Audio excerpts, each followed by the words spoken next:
Oh no. What is that? No. Okay, go down.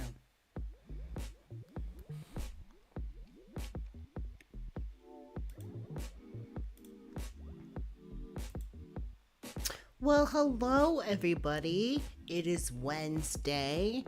It is March 29th, 2023.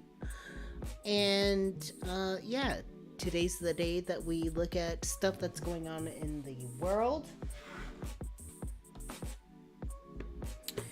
And I am looking for me glasses.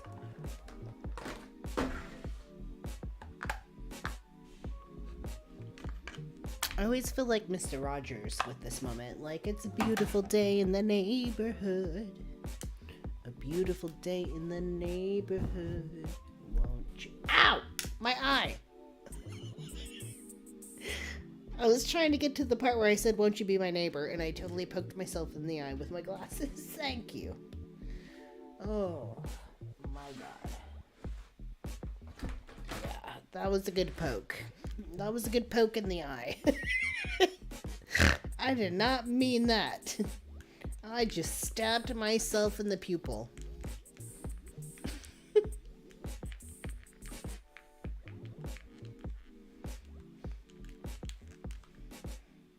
Okay.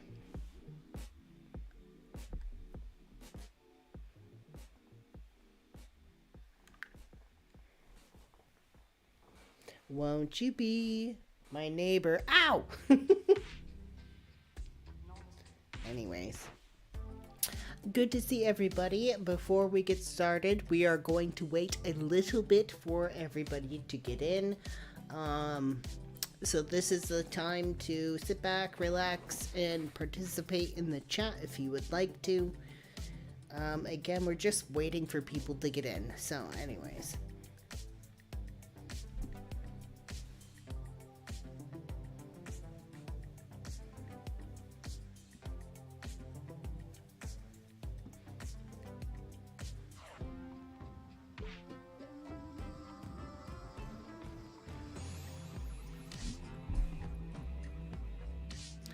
Dead air. Hold on.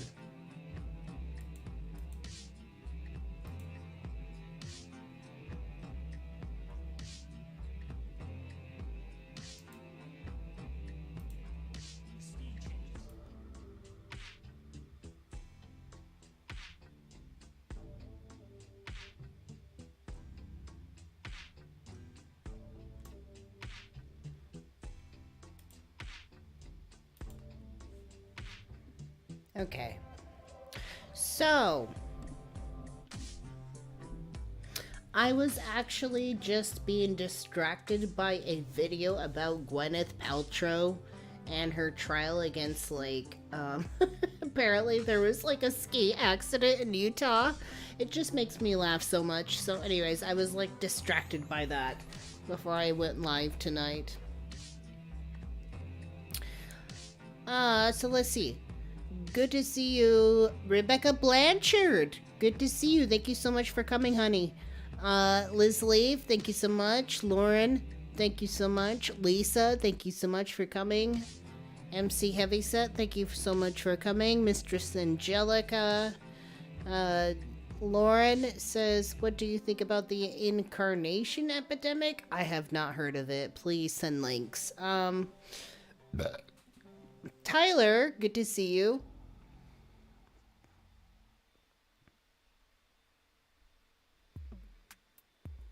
Cassidy! Oh, thank you, Cassidy. Oh my goodness, thank you, Cassidy. Okay, hold on.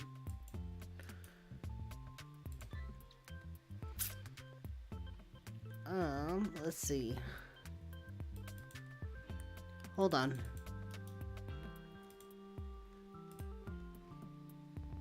Okay, there we go. Thank you, Cassidy. Cassidy has my back in so many situations. It's amazing. I'm just like, I did update the credits, though, so they should be correct today. I did a test, and it all worked out.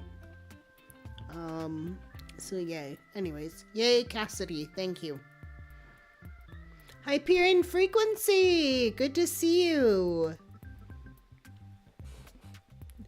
Good to see you, my friend.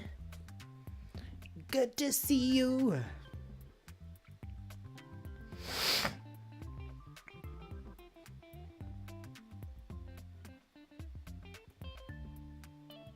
So we're going to wait just a little bit longer and then we'll get started with today's topics. Today's topics are really interesting. We're going to first explore the concept of a company-owned town, a company town, because Elon Musk is going to try and do this right now, but this has already been done before, and we're going to see why it doesn't work. Anyways, next, I want to talk about the Tennessee shooting situation, but I don't give a fuck about talking about the actual shooter themselves. So, what I'm going to talk about is the sheer lack of interest in gun control that Tennessee has, and Tennessee Congressman doesn't give a shit. Literally says he doesn't give a shit. And then, something really funny, somebody in Utah is trying to get the Bible banned from school, and that's really funny to me. And we're going to talk about why. And then, if we have enough time, if we have a gun on long enough, I want to follow up with that stupid TERF in Australia, where she tried to host like several rallies. The first one was accompanied by literal fascists, like neo-Nazis. And then the second one, she got tomato juice put on her by a trans activist, and it's really funny to me. So we're gonna talk about that too. So anyways, we got a lot of stuff going on tonight.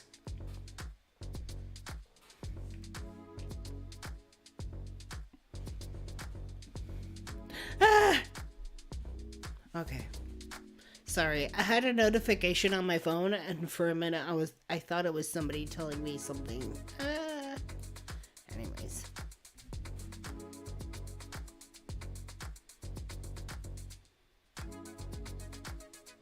By the way, my mustache is starting to grow in, and you can't really see it because it's very light hair. Like, it's very reddish blonde.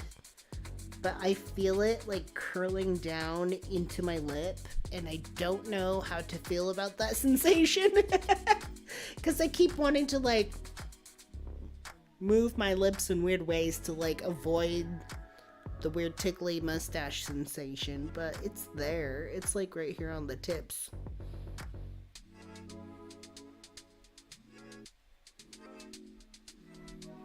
I got a blonde mustache. You know, it's so funny because like when I started taking testosterone, I'm like, I'm gonna have a very lustrous, like beautiful black beard. No. It's like light and scraggly.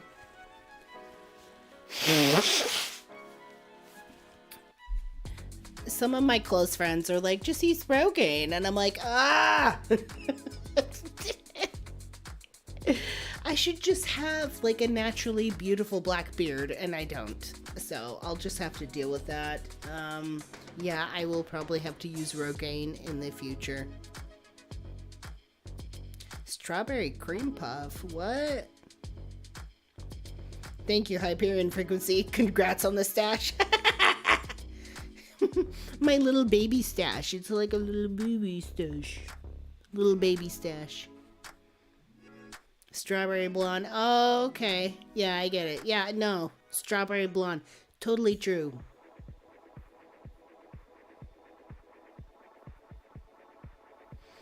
I mustache you a question. A question? Anyways. Let's skididdly skidoo. Skididdly skidoo. Let's skididdly skidoo over here. Here's the video I was watching by Charlie. Oh my god. I don't know if you all are interested or not, but like this whole Gwyneth Paltrow like situation is ridiculous. Maybe we'll just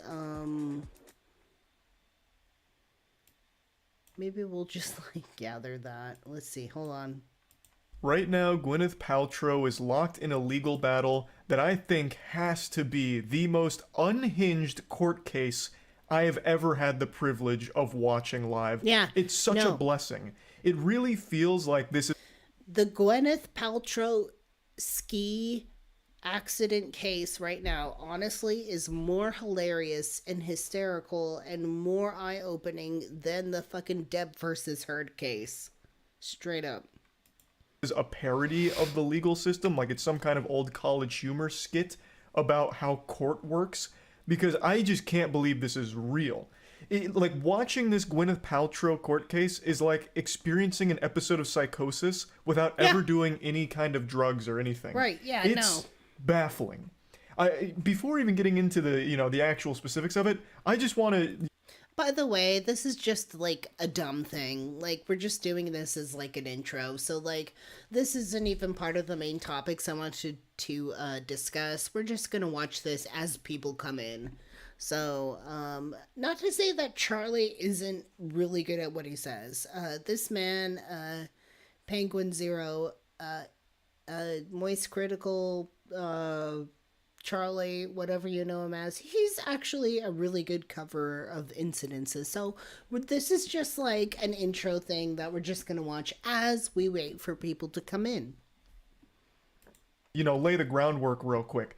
She's getting sued by someone named Terry over a ski incident that happened in 2016 where Terry's claiming she ran into him and caused a brain injury as well as other injuries and is seeking damages from that. And Gwyneth Paltrow is saying, no, she's wiggling her finger and saying, that's not what happened, Terry hit me.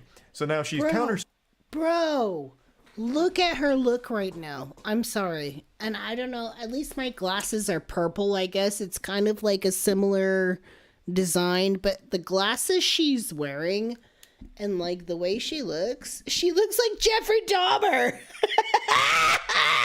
She looks like Jeffrey Dahmer. Like, this just is not, like, I don't know what the fuck is going on here, but this is not the look, honey.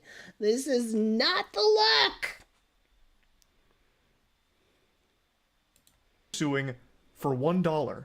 She's looking for $1 in damages as a result of all of this. So already the case itself is delivering on the goofiness, but what elevates this and brings it to a higher level and turns that dial from goofy I hate to say it, I don't condone Jeffrey Dahmer. I've actually seen the, I think it's a Netflix series. I did see it. I don't like it. I mean, the production was good, but I don't like the story. I don't like the reason they put it out there. The Jeffrey Dahmer glasses, though, I would hate to see solely attributed to him. I mean, because, like, I like those 1970s, like early 80s, like, glasses style, obviously. I mean, look at this shit. But,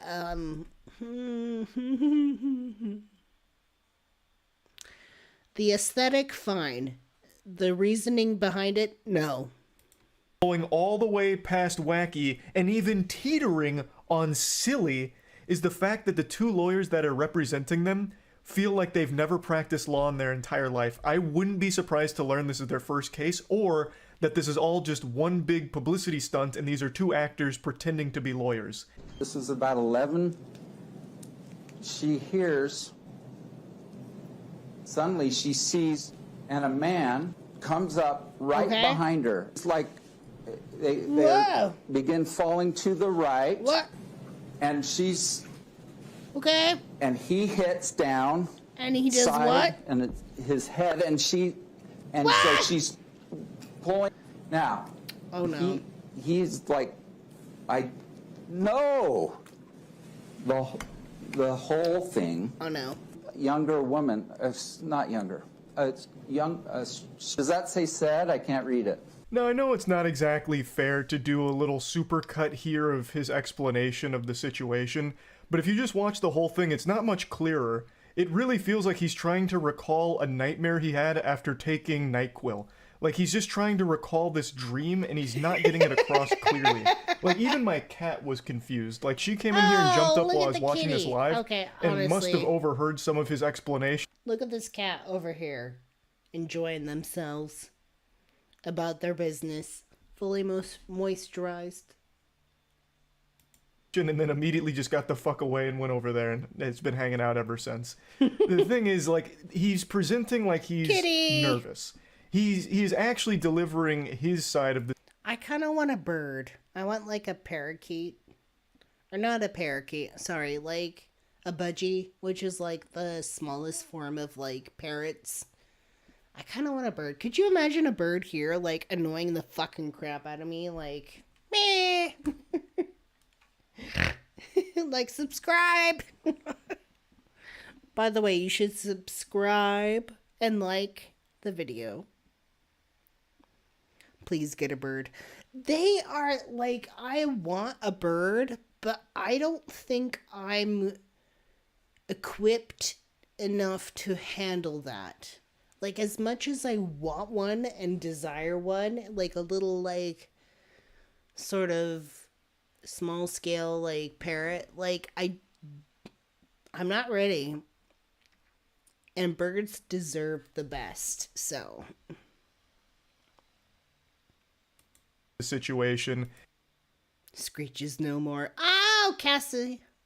Hey, Cassie, good to see you. Thank you so much for coming. Cassie is one of our wonderful moderators who says screeches no more. So I do feed the wild birds, and I have, like, a regular round of, like, scrub jays, which are kind of like blue jays. They're blue, but they're not blue jays. They're scrub jays.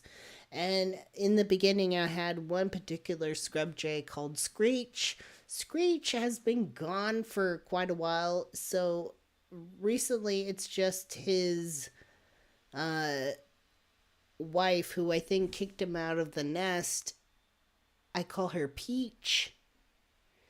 And she has another young male about, in which I call, like, the pool boy, or, like, Beach.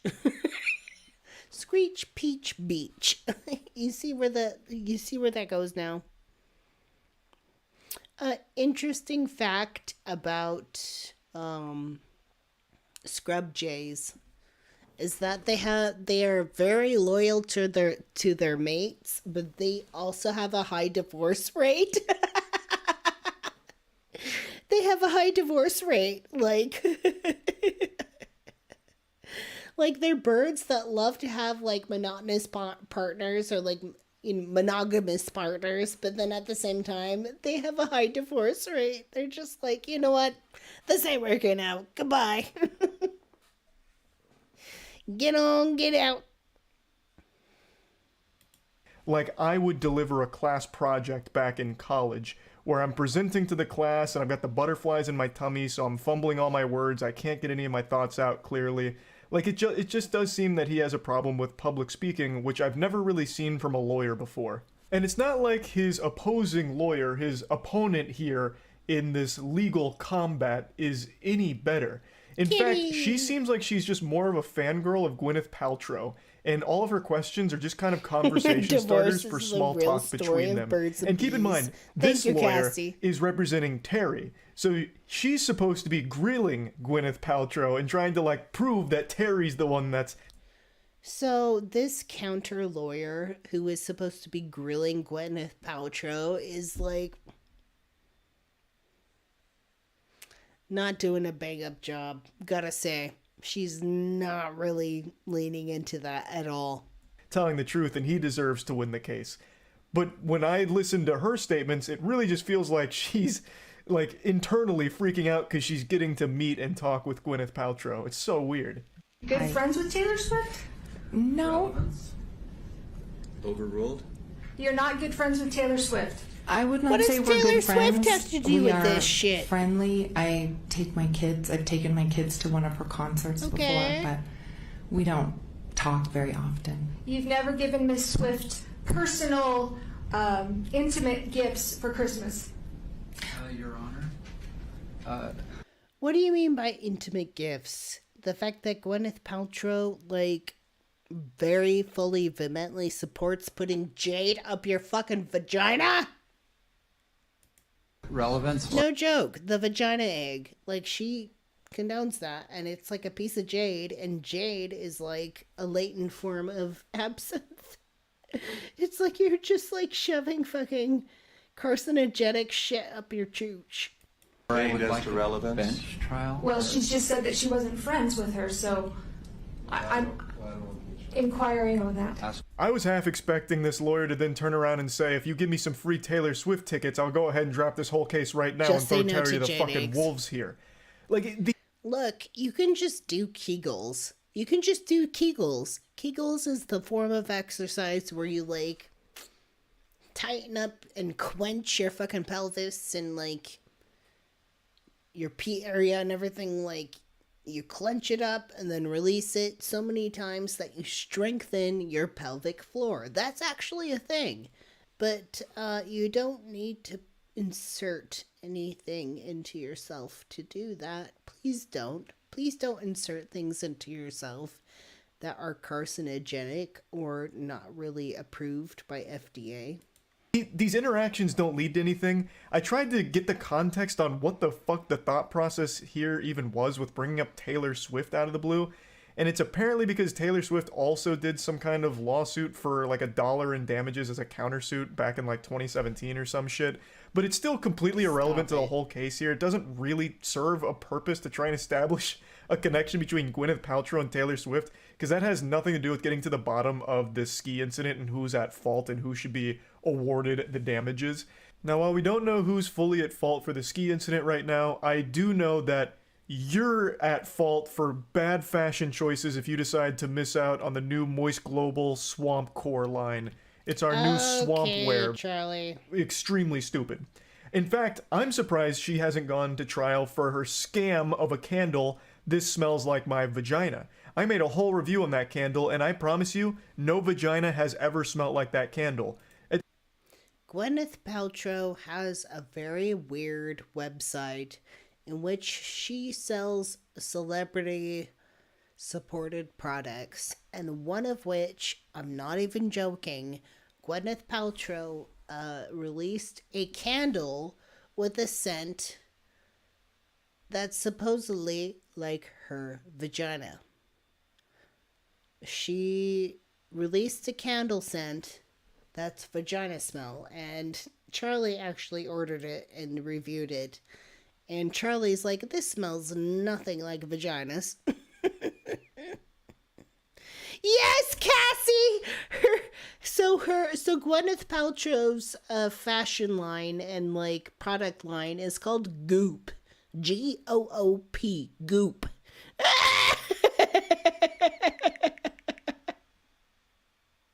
Why are celebrities like this? In fact, I'm surprised she hasn't gone to trial for her scam of a candle, This Smells Like My Vagina. I made a whole review on that candle, and I promise you, no vagina has ever smelled like that candle. It was fraudulent. It was misleading advertisement. It was completely false. It did not smell like her vagina, and I'm very confident. In fact, I might even go for a lawsuit to see if they can put Gwyneth Paltrow's pussy on the stand so we can all smell it and compare it to her candle. But that's a can of worms for a different day. Oh my God, Point is, Charlie, I'm not no. a Gwyneth Paltrow fan. And Terry went on the stand today, and after hearing him, I'm certainly not a Terry fan. I don't know who's at fault here. Gwyneth Paltrow moves around and acts like an evil rich supervillain, so I definitely do think there's a chance that she is the one that just blasted Terry because she's not good at skiing and then had no empathy and left him there. That's super possible, but I also think it's equally possible that Terry... I'm sorry, but look how cute this cat is right over here. This cute little kitty pie. It's a little kitty pie, a little kitty cake. On top of that, that's so cute. Is a shitty skier and a pathological liar who has been chasing this potential bag for 7 years, because originally he was seeking $3.1 million in damages, but it got thrown out due to them ruling it wasn't a hit and run. So he came back and is doing it again, but this time for a lower amount of $300,000 in damages. So it really feels like both people are fucking weird. But before showing you Terry, I want to show you one more best of moment from Gwyneth Paltrow's lawyer, who tries to see if they can bring in treats for the bailiffs. This private security for my client wanted to bring in treats for the bailiffs for how helpful they've been. Oh, So I stop wanted it. to do that transparently and see if there are any objections. Oh, no. Stop it. Okay. There's an objection. Okay, so I will let them know. Let them know thank you, but no thank you. I mean, he should have asked us first, frankly. It hasn't been done. I know, he should have asked us first. We could talk about it, but he just sprung it on us now. So we object. What'd you find out about the jury? This guy actually feels like a camp counselor and they're on a school field trip or something. Like, holy shit. So the treats were shot down. They put the kibosh on that. But they were open to negotiate. In fact, they get into a little bit of a tiff, a slight argument about, well, if you had only, asked us before and discussed it, I mean, maybe we could have all had treats together, maybe even a little pizza party. I mean, you didn't really give us notice. You sprung it up out of nowhere. You ambushed us with it, so nope. Stop it, Mistress Angelica, who says tuna sandwiches. Stop it. Stop it. I mean, I don't know. At least me personally, I've eaten enough pussy to know it's a little fishy, but I don't necessarily dislike it. Not anymore. Now That's none all of us I'm get to gonna enjoy say. these baked goods. You were asked about the press conference and referring to Miss Paltrow as King Kong. Were you referring to her as King Kong or the noise that you heard? That's leading, Your Honor. What did King Kong refer to? I got to watch this whole segment unfold live, and my god, what a treat. So right now the line of questioning is about King Kong, and explaining why he said King Kong. And this is Terry's response. My apologies to Ms. Paltrow, because my intention got twisted up. What in the Colonel Sanders shit is this, man? Sounded like a lady getting What in the chased by King fucking Kong Colonel in the jungle. Sanders It was looking that kind bitch of is this? I'm really scared. What in the He fried clarifies chicken that the hell is sound this? he was hearing reminded him of a woman being chased by King Kong out of the jungle. So that cleared all of that up, luckily. Another question that I feel gets pretty much fucking nowhere. There was some testimony from Miss Paltrow again that she was hit in the back by a very large man, or that there was a very large... Look, when it comes to Paltrow, Gwyneth Paltrow, I gotta say she's an excellent actress, but she gotta stand for this shit. She can afford it. Fucking pay up, bitch. Large man. Could you just step down for just a moment? Terry, do you... No, right here. Right here. Do you consider yourself a very large man? Many times I wish I was, but no, definitely on the small side. Finally, real evidence to poke holes in Gwyneth Paltrow's story. She said, apparently, that she was hit from behind by a large man. So, in order to prove that this is a false claim, she brings Terry out to just embarrass him. He is not a large man, this is a small man. Excuse me, ladies and gentlemen of the jury, this is a manlet. This is a manlet. Just puts him on blast like that. Terry, my brother, I am also on the small side. I'm 5'6". This is a manlet. If someone called me out to prove a point that there's no way this whole case is real because Charlie is too fucking short to fit this definition, he's too much of a goddamn hobbit for this to be true, I would have just said, check out this little guy. It's not worth Look it, at please. This little ass bitch. The shame you think is he too much for slam me in to the bear. back of Gwyneth Paltrow? Let I don't that think claim so. be accurate. Let the large Gwyneth man claim Paltrow stick. is That's no fine. man. We can fight on every other point. Please let the large man stay in the record as truthful. Don't fucking have the jury point and laugh at me because I'm short. Good lord, this was... Hey, Mark, good to see you. Mark says I'm not a manlet. I've never heard that term ever, manlet. That's funny. I mean, I understand what the thought process was here, trying to prove that, she can't be a reliable source of information since she says it was a large man that hit her and Terry's not that big, but I mean, holy shit, it's still a wild thing to watch unfold like this. You've been here for a number of days. You've heard all the doctors testify. Your entire life has now been broadcast to the world. I feel like I've been fleshed out, and anyone up here, I think, would feel the same way. Very painful. In fact, I think you just told me back there, well, I could never go on another dating site again. Objection. Wait a minute. Terry can go on any dating site he wants. What does this have to do with dating websites? Sustained. Again, this is just simply a line of questioning. Maybe I'm too dumb to understand. What does this have to do with anything? It's a public trial, so of course, on both sides, a ton of information is going to come to light to the public. So I'm unsure of where this was supposed to lead. Maybe it was supposed to make people feel like bad for Terry, like on the stand, like, oh man, you know, this guy, he's had his whole life laid out in front of everyone now. You know, I guess? I'm not really sure, but it just doesn't really seem super pertinent to the actual issue here. Yeah, I'm classifying it as an insult, but it's absolutely ignoring me, ignorance. And that's what it felt like. It's like, what is going on here? This is obviously an issue that someone needs to be accountable for. And if they're never accountable, what are they going to... Celebrities need to be accountable for the shit they pull. Full on. They're going to do it again. Now we have the molesting of young children on an island. Your Honor, what the fuck? Ridiculous testimony. How the fuck did that go to, like, I was in a ski accident to, like, there's children being molested on an island? How the fuck did we get here? How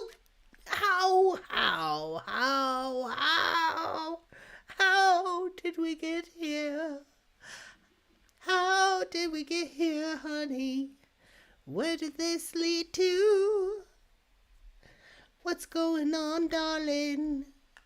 Why are you bringing this up, shit? What the fuck? Talking about... Sustained as to relevance, the last part, the jury should disregard. Now you can see things going a little off the rails here. So the question that brought this section up was, is the lawsuit important to you? Which again is one of those fucking galaxy brain questions, those chess master moves I can't quite process, because fucking obviously the lawsuit's important. He's been pursuing it for years now. I mean, Jesus Christ, clearly it's important. And it led to this situation where he's saying if he doesn't do something, it's just going to happen again, and then it leads to the molesting of children on an island. So that's a lot to take in right there. That's a lot to digest. I think he's talking about the Epstein island and the Epstein book. I don't know if Gwyneth Paltrow's name was in Epstein's flight logs on his lists, but I certainly wouldn't be surprised if it was. Half of Hollywood was taking trips to Epstein's island. Bunch of goddamn evil freaks. But I don't understand exactly how we got to that point in this case here. And I also like the statement preceding it that if he didn't sue Gwyneth Paltrow for this, she'd do it again. As if like she's just this absolutely rambunctious villain on the slopes out there that is constantly running into people out there like a fucking pinball. Just actually bulldozing everyone she can, and it's up to Terry to stop her. Put an end to her reign of tyranny on those slopes because she just keeps hitting people. It's as you can see, this whole case, this whole trial is wild. You've said you shrunk and lost weight since the incident, right? Well, I gained, I ballooned. Now, when we stand you up, you've lost like 15 pounds and shrunk 3 inches, right? Yes or no? I had no idea. I guess yes. I was just a few days ago. You said I was 175 to 80 and 5'8". Remember? I said that not here. Oh, you know what? In this very trial. Overruled. I know why I said that. It's because the VA records weighs you with all your clothes and everything on, and I knew that's what you were reading was what clothes the VA don't reported. give you 3 inches. You with me? Heels do. Did you have heels on? No, not at all. All right. Now the tables have turned again. Phoenix Wright is back, and he's grilling him on a potential lie here, stating that he had said that he was heavier and taller than he actually is, and says that you stated that you were 5'8", but as we've seen today, you're closer to 5'5". How did you lose 3 inches so quickly? That doesn't make any sense. It's not like you set the height setting from wumbo to mini, so what the fuck is going on here? This seems like a lie. And that's kind of the line of question he's going down. The whole thing is just such a weird trial. Like, I feel like half the time they're not even focused on the actual skiing incident. It just goes in all of these completely different directions that you'll never see coming. These plot twists in this trial are wild. And I just wanted to talk about it a little bit because I got to watch a good chunk of it today, and it's something special. So yeah, I just wanted to go over it a little bit. That's about it. See ya. That's about it. See ya. Thank you, Charlie. Anyway, so that was just our warm up to like let people come in and like get involved with the live stream. So we are going to hit to our next part into the actual subjects we want to talk about today. I'm going to step away to pee. No more flowery or sort of like pretty way to go about it. I need to pee. Anyways. Let's do that, and then we'll come back.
All right, who do we have in the house? I see Susan. Thank you so much for coming, Susan. I really appreciate that.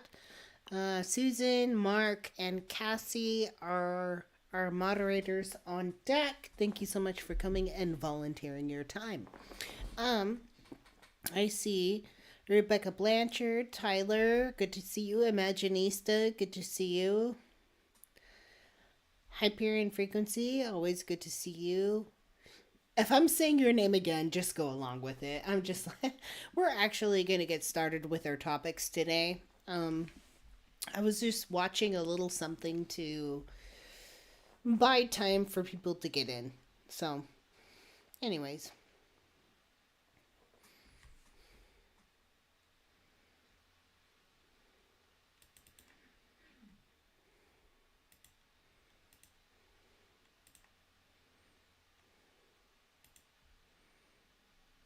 Cassidy, thank you so much for keeping me in line.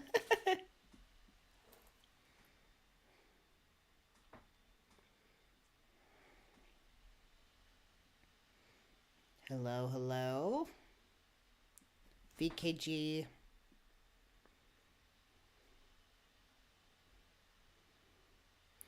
What trial? Who did what? And where? And for how many cookies? Is there cookies? Where's the trial for cookies? Where is this trial for cookies? I must know. Okay. Anyways. So, we have Elon Musk Oh, our favorite person. Elon Musk wants to build his own town in Bastrop, Texas.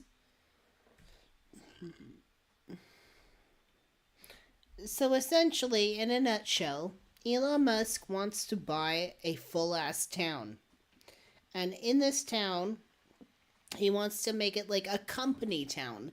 So within this town, every person who lives within this town works for his company, whether it's the boring company, which is like tunneling, or this, that, and the other, just Elon Musk in general.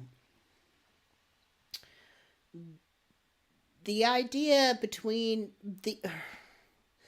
Let me think, because this is a very interesting subject. So, like,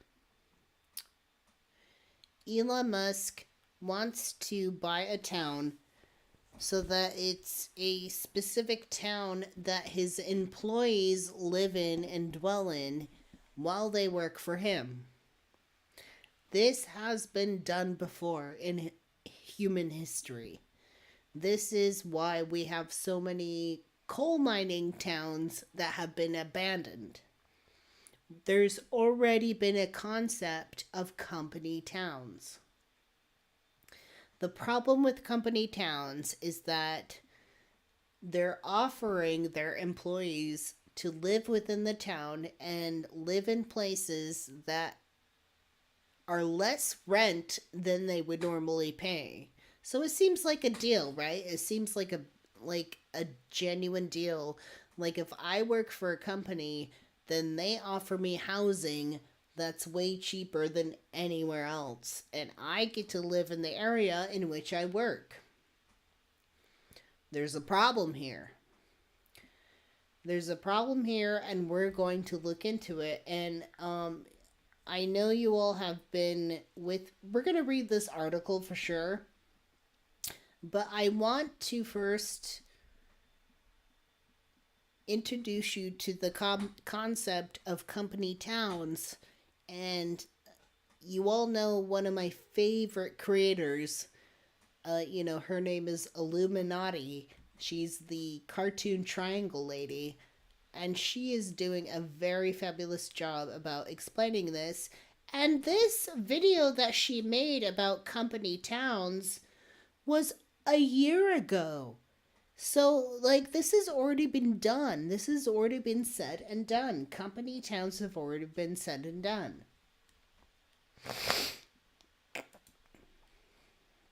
So, anyways, let's read a little bit of this first. Boop, boop, boop, boop.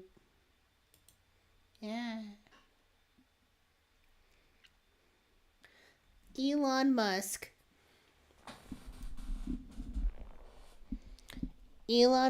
wants to build his own town in Bastrop. Bastrop is in Texas. Elon Musk could be looking to build his own town in Bastrop County, according to a report from the Wall Street Journal. The billionaire who moved to Texas in 2020 has relocated or expanded a number of his companies into Central Texas and has a vision to build out a Texas utopia. So Elon Musk has this vision to build a sort of utopia town where his employees work for him in his factories, his companies, on location, and they get to live within apartments, housing, whatever housing that's lower in rent rate than they would normally pay. So it's a utopia. This is kind of something I've thought about before. I gotta revisit this, but I actually, in the beginning of 2020, I was starting to design a sort of kind of like a virtual sort of not virtual, how should I word this? Like online comic with the concept of a company town. And it's like you get to have access to housing, you get to have access to healthcare, this, that, and the other, as long as you work at our company within this town. Anyways. The billionaire who moved to Texas in 2020 and has relocated or expanded a number of his companies into Central Texas has a vision to build out a Texas utopia along the Colorado River in Bastrop County, where employees could live and work, the reporter said. It said the billionaire's town has been discussed extensively by executives at the Boring Company, Musk's tunneling infrastructure company. So if you don't know, Musk has a boring company, and it's not like, haha, it's boring. Like, so boring is like BORING. That's an actual terminology for tunneling. Because as you know, Elon Musk is looking into doing boring and tunneling to create underground highways and freeways for Teslas to drive through, even though it's not going well.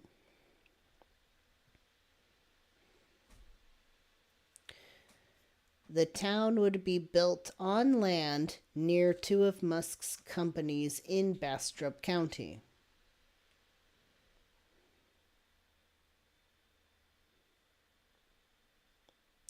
Elon Musk already lives in Texas. The Boring Company, founded in California, moved its headquarters to Fairfield in recent years.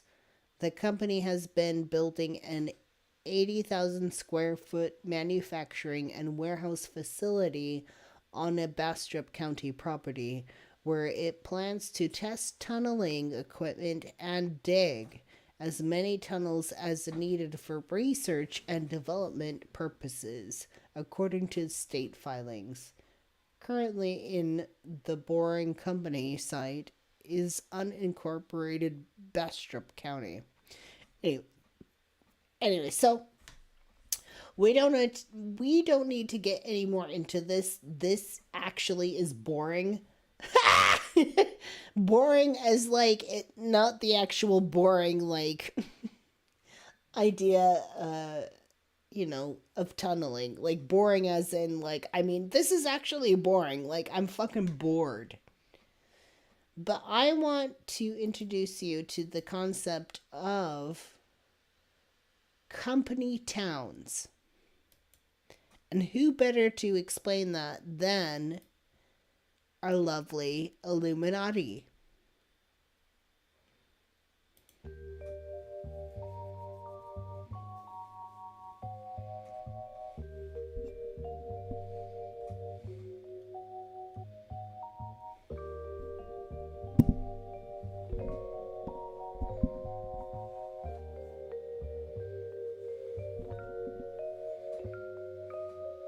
Hello and welcome to Prism of the Past, a weekly series about historical events, people, and situations, from the fascinating to the forgotten.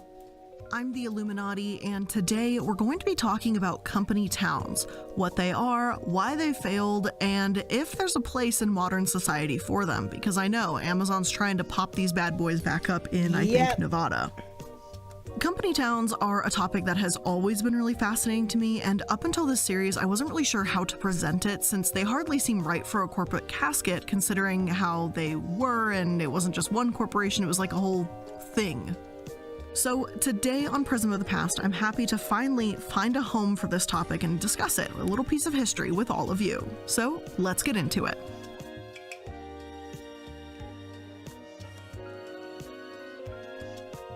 First, we have to answer the question, what is a company town? To put it simply, a company town is, well, a town that is dependent on one company for their employment, housing, supplies. I think you get the general picture. See, back in the late 1800s, in remote locations like railroad construction sites, lumber camps, and coal mines, jobs often existed far from established towns. So an employer would develop a company town where one singular company owned all the buildings and businesses. And I know what you're thinking. It already sounds awful. If you don't... It is awful. It is awful. It really is awful. like the company or you have an issue with them, you're pretty much screwed. And you're not wrong, but we'll get into that in just a minute. Back then, company towns were aspiring utopian workers' villages. Churches, schools, libraries, and other amenities were made to encourage healthy, productive workers. Saloons and other places deemed to be negative were prohibited. Employers called it capitalism with a conscience. After all, if it kept people employed, sheltered, fed, and in the church, what justification was needed? Right. One source says that these company towns were characterized by a paternalistic attitude towards the workers. Paternalistic means that you'd think what it would mean, that they were parenting their employees. Merriam-Webster defines this as a system under which an authority undertakes to supply needs or regulate conduct of those under its control in matters affecting them as individuals as well as in their relations to authority and to each other. Even though a 1996 Orlando Centennial article says that this idea may seem unthinkable in present-day 1996, perhaps even more unthinkable in 2021. Back then, it genuinely didn't sound like a bad idea to many. After all, company towns created bonds between employers and employees, and in most cases, owners didn't just create jobs, they also built hospitals, schools, roads, and subsidized housing. According to PBS, company towns would often claim that they were protecting laborers from unscrupulous traveling salesmen as well. Although I'm mostly focusing on company towns in the US today, this happened and is still happening all over the world. So then, what was wrong with these towns? Well, although employers may claim that they were trying to be some kind of utopia, the truth is far less innocent.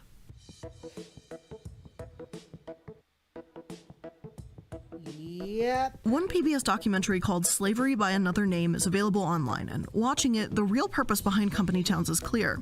The workers' welfare wasn't the main concern here. Instead, this time period between the Civil War and the First World War was about rebuilding the plantation economy. The area that I live in was definitely a company town back in the day. They were a sardine canning company. And these people would live in town at certain rates of rent and housing. They would get that, as long as they worked in certain facilities and certain factories that processed.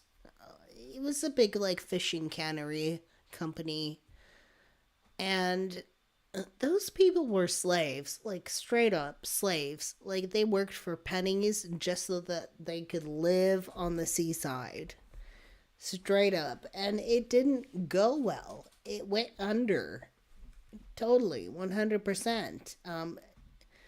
Company towns just don't work out in the long run. They sound good in the beginning, but they don't work out in the long run. And control. There's a lot of important context to understand about these mines and how these companies profited at that time. The thing is, black people may not have been slaves anymore, but they were not yet considered free, as the documentary states. The Old South, which was quickly becoming the New South, couldn't proceed without African Americans. But if you had something for free in the past, you didn't necessarily want to pay for it now. It was a simple exploitative system. Mary Kirtland, a historian featured in this documentary, as well as Adam Green and James Grossman, explained that many African Americans after the end of the Civil War in 1865 were willing to exploit themselves as many immigrants who moved to America had done. In other words, they were willing to work incredibly long hours and hard days if it meant they could truly experience freedom and the American dream. They wanted to own their own land, a home, and to integrate into American life. And these corporations, as we'll see, were all too eager to take advantage of their willingness to work hard. The cotton company was in complete shambles after the Civil War ended. In 5 major cotton states in the Deep South, nearly half of all capital and... Cannery Row? Yes. I mean, I don't want to dox myself, but I live very close to Cannery Row. Absolutely. And that's a John Steinbeck novel. I've read it. John Steinbeck is a very notorious writer. He wrote a novel about Cannery Row. That's real ass shit. Honestly, the people of Cannery Row, the fishing industry in like Monterey, California, those people were slaves, literally. Like, they worked slave labors. Like, the cannery companies really established this as like a company town. They provided people with what they needed, just enough to keep their companies going. And what happened?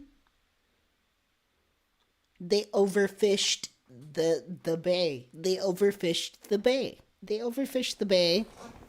And they couldn't keep up with demands.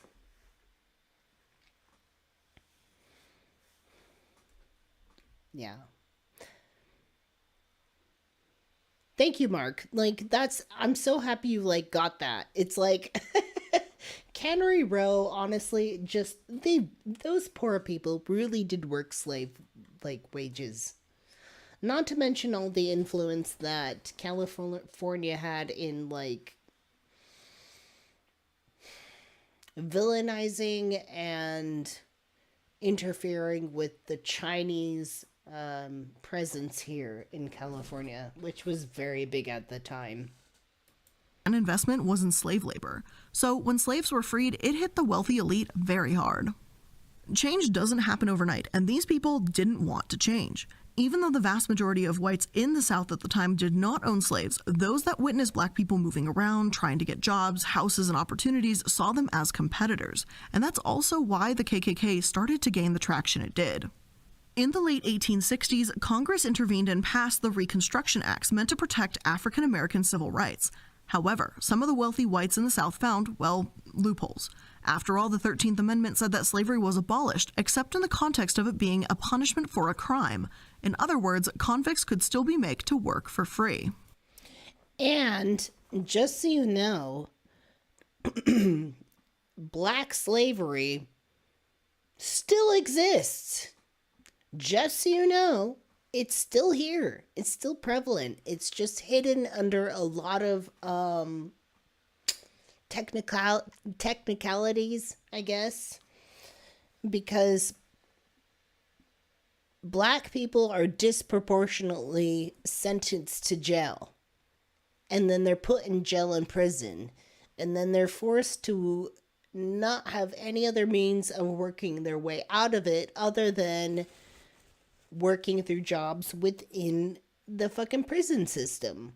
And they make pennies to the dollar. And it's literally slave labor. Literally slave labor. Like, it still exists today. It's not fucking like, it's not something that was way back when, because I know white people like to go, oh, but there's no more slavery. What do you mean? It's like, shut up, bitch. Yes, absolutely. Slave labor still exists. And it exists through prison systems. Like, people cannot have a way to work out of their situation except through the system. And then that system forces them to make pennies on the dollar for services that are needful. Sometimes I just, like, I get so mad. Anyways, ugh. Okay, back to this. So then what were they to do? Implement a series of ridiculous laws and convict blacks of trumped up charges, I guess? Loitering, speaking loud in the presence of a white woman, selling crops from farm after dark, walking alongside a railroad, stealing a metal ring from a... Dude, you know what's so funny? I learned that, like, you know how we have this concept of Karen? Like, the white fucking lady that just, like, is super, like... I don't know, she's just very accentuate, like, just, like, the concept of Karen is so super over the top. Did you know that back in the day, they also had a concept of Karen, back among, black slaves, and the concept was Miss May. And there was something about a lady back in that day who was always seemingly called Miss May. And then it's like, fucking Miss May's coming by. Oh my God. Like, Miss May's gonna come by and complain like a fucking bitch. Like, Miss May. So the concept of Karen is not new. The super fucking, like, white lady that weaponizes her whiteness to be, frankly, a bitch. Weaponizing her whiteness to be a bitch. Miss May and Karen. Same thing. Fence post. All of these crimes could be followed by jail time. And it also just so happened to be that black people were committing 90% of those crimes in the South at the time. And if you can't tell here, I am not being serious. This is absolutely sarcastic. So yeah, that's how they got around their free labor loophole, is they made up new crimes. And it was legal slavery, or as some may call it, convict leasing. So from county courthouses and jails, men were leased to local plantations, lumber camps, factories, and railroads. The convict release system became highly profitable for the states. To employers and industrialists, these men represented cheap, disposable labor. But for victims and all Southern blacks... Right, because anybody who's been in a position where they're a convict, when they get out, they have virtually no presence in modern day society in which shuns them out. And so convicts have very little resources and opportunities to get out of the situation they're in. So it would make sense that there's company towns that prey upon that and say, hey, are you a convict? Are you willing to work? Come into our place. We'll give you a home. And if you work for us and shut up about it, like, you might be able to survive. Yes, there's concepts of that where it's like, oh, it's good. Like, they're giving these convicts, like, an opportunity. But, like, mainly, it's like, it's not good. Because these poor people are just being fucking shoved into situations that they can't work their way out of. It's just the same as prison, just with more fucking amenities. Convict leasing was a horror. Prisoners were often transferred far from their homes and families. The paperwork and debt record 3 of individual prisoners are often lost, and the men were unable to prove they had paid their debts, and were otherwise assumed they hadn't. Working conditions at convict leasing sites were often terrible: illness, lack of proper food, clothing, or shelter, as well as cruel punishments, torture, and even death. Some even described it as worse than slavery, as, quote, a man was a long-term investment. A convict could be rented for as little as $9 a month. It was never in the economic interest of a slave owner to kill their slave or abuse them so terribly that they couldn't work anymore. Their economic value protected them in a way. These forced laborers were pushed to the very limits of human endurance, end quote. African-American men, some of them only boys younger than 16, and African-American women were both utilized in these forced labor camps. In the fall, when it was time to pick cotton, huge numbers of arrests took place in cotton-picking counties. More than 2/3 of charges were vague, many were trivial, and some were genuinely serious, but not many. Convict laborers were not uncommon in these company towns. I know I've gone a little bit off the rails from the subject of company towns in general, but I will circle back to it, and it is incredibly important to recognize that the men working in these coal mines and dangerous industries weren't always there by choice. I don't know exactly how... No, why would it be by choice? Why would it be by choice if you're in poverty and you have no fucking other way out than this sort of option? This is an... As she said, you know, it's going to circle back to what I mean. Us watching this is going to circle back to why Elon Musk's idea of a company town is fucking terrible. Many company towns use these convicts, and I use the word convict here really loosely, nor how many convicts they used, but there is evidence that it happened, and it seems to be a dark chapter in U.S. history, and one that's not often discussed, one that I most certainly did not know about before researching this. For example, the Encyclopedia of Alabama states, the vast majority of Alabama convicts worked for private enterprises and generated substantial amounts of revenue for the state and counties. By the 1880s, nearly all of the several thousand state and county prisoners working under the convict leasing system labored in coal mines located around Birmingham. Birmingham, Alabama, as I know from other sources, was crowded, plagued with disease, terrible sanitation in TCI, or Tennessee Coal, Iron, and Railroad Company, and they had mining towns there. Therefore, I found it really important to make this distinction that convict laborers, or this legal form of slavery, was a thing happening back then in company towns, so already I could hardly call it a utopia.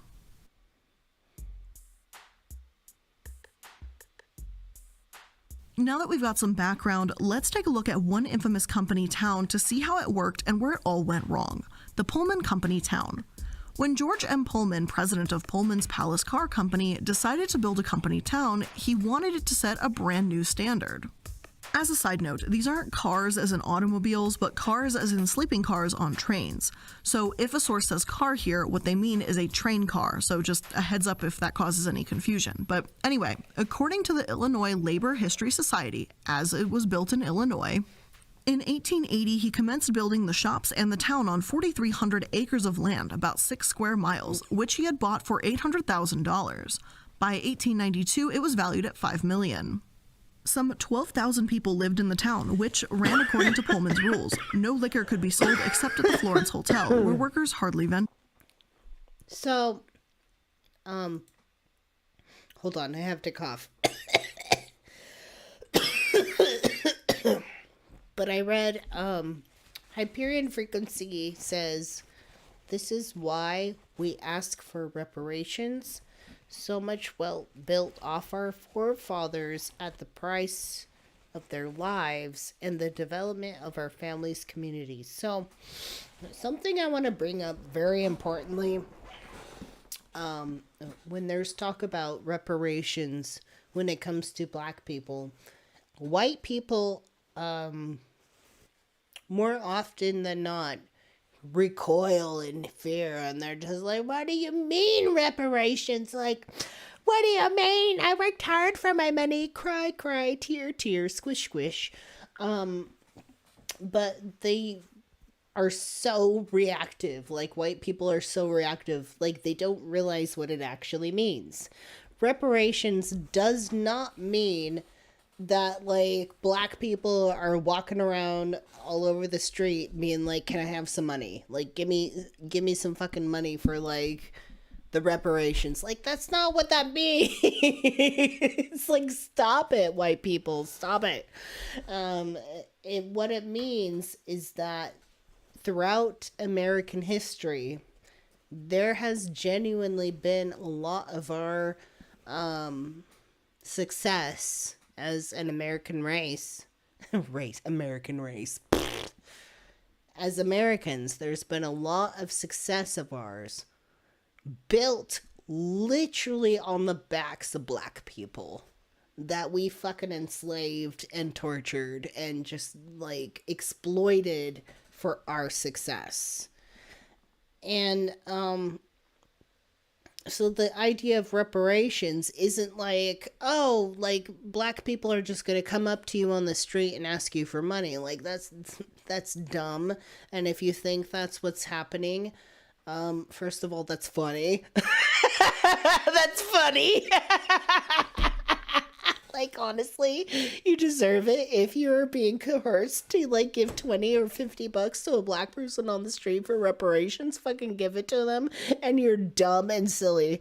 But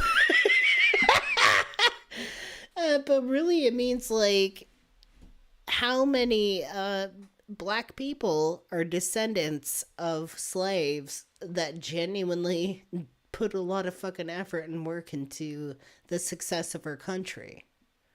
That's what that's about. And it's a very complicated way of going about it. Complicated because, I mean, like, white people are actually going to have to do some work. Oh, they're going to have to actually do some work to figure out where reparations are owned. And it is on the back of white people to fucking, like, figure that out. They should be fucking figuring that out. But thank you so much for bringing that up, Hyperion Frequency, because I hate it when, like, the subject of reparations comes up and, like, white people are like, oh, they're clutching their purses like, oh, please don't, how you doing? It's like, I don't care about your Costco money. Like, fuck off. Like, shut up. But I mean, if a white person really is like, if a black person is like, can I have some money for reparations, and they give it to them, that is so fucking funny, and that they just should. Honestly, take it.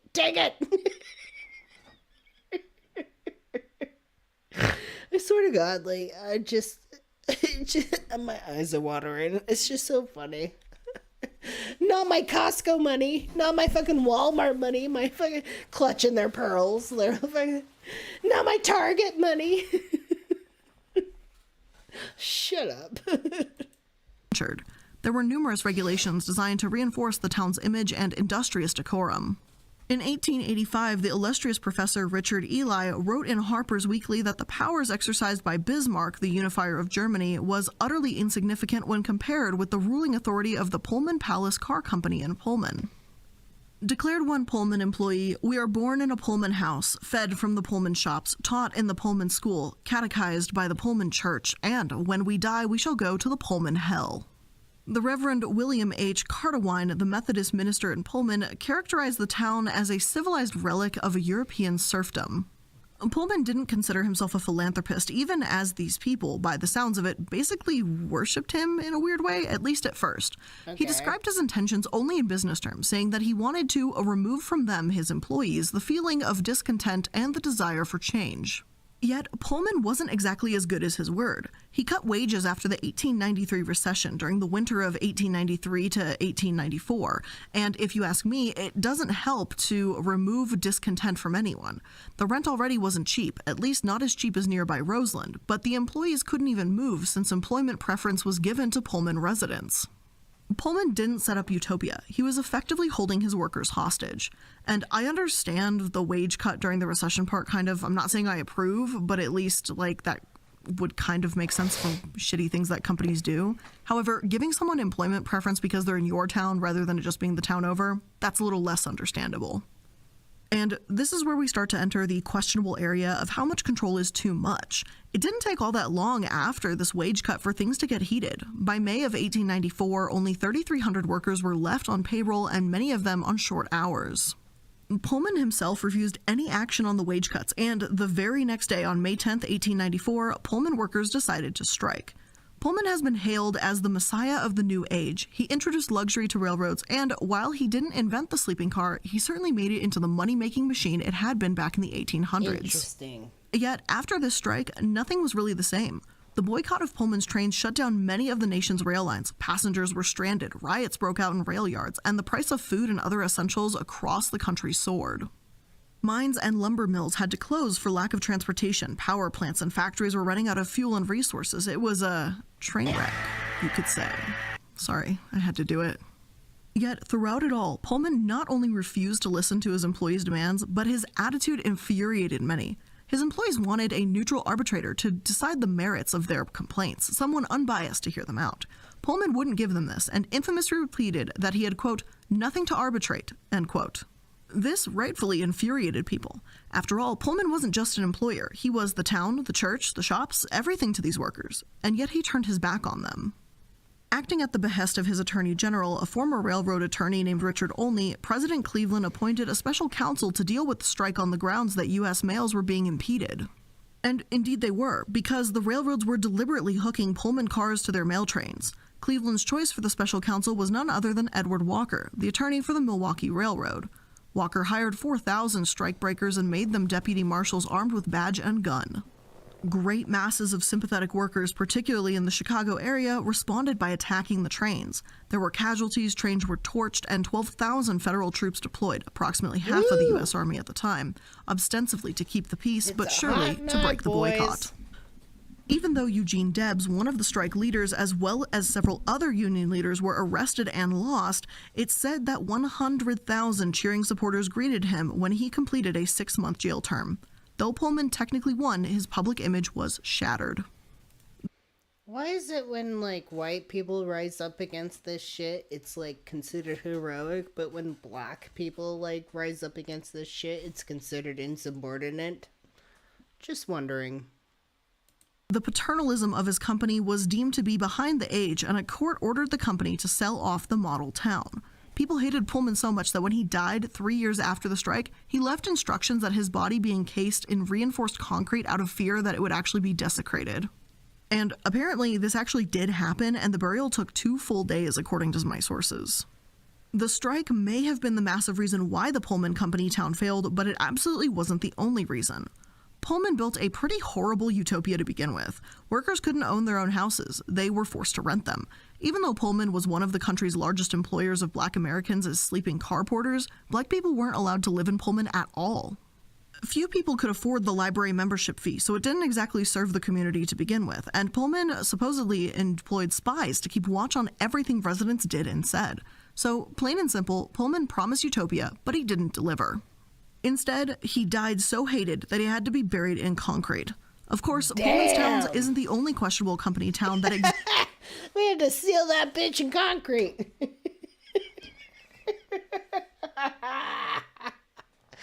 Well, existed during these times, nor the only one that made promises for a why not just get cremated and have your ashes scattered to the wind? Utopia, while instead exploiting those that worked there. Though I want to talk about other companies and a variety of what these company towns looked like, many were quite similar to those of Pullman. One man had almost complete control, and with citizens of these towns being in isolated areas, the price of necessities could rise and there'd be no competition around them to prevent it from happening. In 1922, West Virginia, where coalfield company towns thrived, nearly 80% of miners lived in these types of company towns. Segregation was the standard, and violence wasn't all that uncommon either. Though many mining company towns simply closed when their mines shut down, some, like Pullman Town, ended a little less quietly.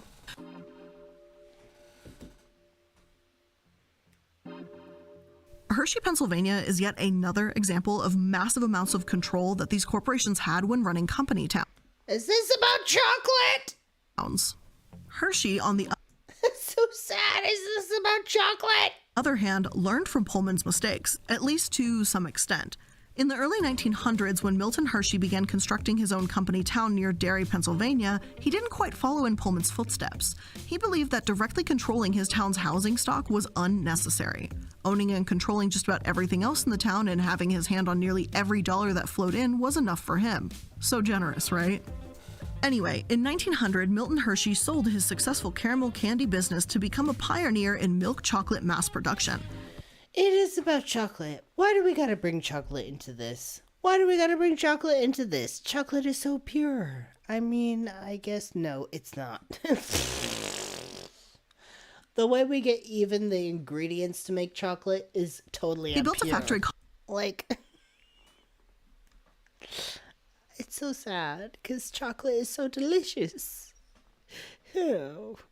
Complex near his birthplace in rural Pennsylvania, in part because the area's dairy farms offered access to an ample supply of milk. Due to the remote location of the factory, Hershey also constructed a town for his employees, intending it as an industrial utopia that reflected his progressive beliefs. With streets named Chocolate and Cocoa Avenues, the new town featured a wide variety of affordable, modern homes. Chocolate and Cocoa Avenue. Why is that wrong? That workers could rent or own, a trolley system, public schools, social clubs, an amusement park, and a zoo. Oh my god, Hyperion Frequency says, like, this is your parents' town. This is, like, your, like, roots. Like, wait.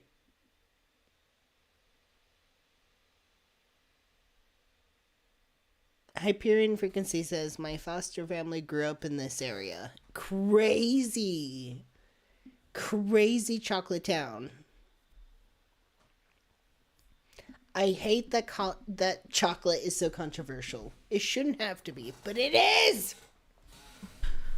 In 1909, Hershey, who was childless and had a limited formal education, established a local boarding school for orphaned boys. During the Great Depression, he launched a building campaign that kept hundreds of people employed and resulted in the addition of a large hotel, sports arena, and other public There's a mushroom town that's not so far. Get your mushrooms and your chocolate here. Structures to his model town. However, Hershey, the sweetest place on earth, wasn't as perfect as it seemed. Executives reportedly policed employees' behavior when they were off the clock, and company managers were accused of showing favoritism. The first strike came in 1937, and though it was short-lived, it was notable all the same. It's said that after Hershey reduced working hours and stopped paying bonuses shortly after these Great Depression years, the workers arranged a sit-down strike. They were actually inspired by a recent sit-down strike at another company, General Motors, at the time. Unlike Pullman, Hershey didn't alienate these workers. Historian Michael D'Antonio says that the strike felt more like a family squabble than an angry revolution. Unfortunately, that doesn't mean the strike went all that well for these workers. The strikers made the mistake by agreeing to leave the plant for negotiations, and when they came back, 240,000 quarts of milk stood spoiling on the factory floor, having been provided by local farmers whose livelihoods depended on the factory. Opinions were divided between the Unionists and those who were loyal to Hershey. On April 7th, 5 days later after the mushroom coffee and mushroom coffee. What's mushroom coffee? Chocolate and everything else. No, I know what you mean. Like mushrooms, coffee, chocolate.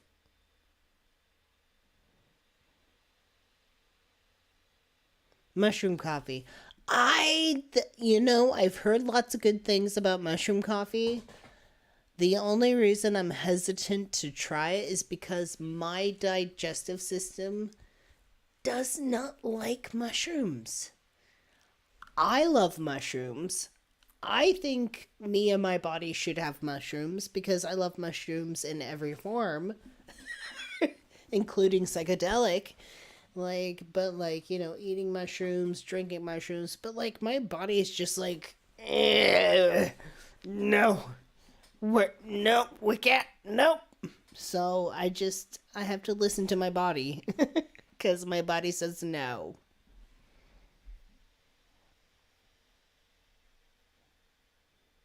Hyperion Frequency says, eat a banana with mushroom products. I'd be willing to try that, I guess. I'm just hesitant because of the amount of farts that come with experimenting with mushrooms. And not the funny kind of farts, like the farts where it hurts. It's just you're just ugh. That's so many, that's so much of the reason why I can't go full vegan, and I've tried, but it's so painful. It's so painful. The farts and the gas is so painful. Anyways, moving along. Began, thousands of farmers stormed the factory and assaulted the strikers, a far different attitude towards than what we'd seen at the Pullman strike. As the New York Times puts it, it was a spontaneous action organized by angry farmers who administered the indignity, not to say the physical pain, of an old-fashioned walloping before quickly leaving the scene to tend to their fields and cows. Some strike participants believed that Hershey itself had forced the locals to do this, orchestrating the entire mob, but regardless of who was behind the riot, it worked. The strike ended, and Hershey workers abandoned hope of ever bringing a free and unintimidated union to the chocolate town. This was no model town, and the strike proved that. Just 2 years later, sit-downs were declared illegal. A few years after that, in 1945, Milton Hershey passed away. It's said that he was devastated that his town wasn't the utopia he thought it was, but considering he was also described in the article as watching the strike from his mansion, it's a bit hard to feel sorry for him too. I will say that he does sound a little bit more beloved than Pullman at the very least. There's no word about his coffin needing to be encased in concrete anyway. Despite the controversy, he could have got cremated. Come on. Hershey Company Town continued. It doesn't seem like any one particular event led to its closing, as the chocolate mill is still made in Hershey to this day. Hershey Chocolate World, a kind of museum and interactive exhibits, opened in 1973 as a replacement to the factory tours Hershey once offered. From the looks of things, the company town is more of a tourist trap than anything else now. Yet both Hershey and Pullman Town, according to some sources, were closer to a slave plantation than actual towns. Hershey may not have collapsed in on itself the way Pullman did, but some say it took years for Hershey to slow. So I gotta say, it's so cool. There's a certain kind of cedar mushroom that grows out in my front yard, and it's a very edible mushroom, but it grows under very specific conditions. These are mushrooms that only grow underneath cedar trees and like in a very specific environment of mulch. But we get enough of them year round where it's like, so I take them and my roommate is really into this and he likes to take them and like slice them up and dehydrate them. And they're good to put in like soups or like teas or just, you know, stuff like that. Oh, thanks. Thanks, Hyperion Frequency. Who says Jan is so smart. Thank you. I mean, I don't think so. I mean, like, I'm just like, I think I'm just kind of like a dum-dum. But like, you know, whatever. I do the best I can. Moving on. Concede bit by bit and give rights to their workers, rights that some would argue they should have had to begin with. Of course, while both of these serve as reminders as to why your boss probably shouldn't be your mayor, own your church, your house, and the like, the next example we're going to get into was perhaps even more frustrating for the workers involved, and that's going to be Ford. Oh, Lord, Ford. Don't get me started on Ford. Because of Ford, we all feel guilty for taking time off work and relaxing on our days off. Thank you, Ford. This company town. Fuck Ford. Even though I have like a Ford vehicle. Is that of Fordlandia. What's especially notorious about this company town, and many others like it, is that it didn't exactly pay its workers, or at least not in the traditional sense. In company towns, wages were often paid in scrip, company-printed currency that could only be spent at stores and establishments owned by the company. Obviously, this served to increase the dependency on workers on their company. Pullmantown didn't use scrip, but many did. Some sources say that what employees used in scrip was dedicated from their paychecks. However, as we saw earlier, without competition because of these towns' remote locations, prices for necessities like food and clothing were considerably inflated. This meant that some workers ended up owing money to the company, a debt that they could rarely settle. Yet, though Fordlandia was established by Henry Ford of Ford Motor Company, an American industrialist, the town was actually located in Brazil, according to my source. Henry Ford never visited Brazil, but he looked to the South American country to break a British-Dutch rubber monopoly. And they totally just, like, overthwarted their fucking whole, like, financial system and government. Like, Brazil was like, hell no.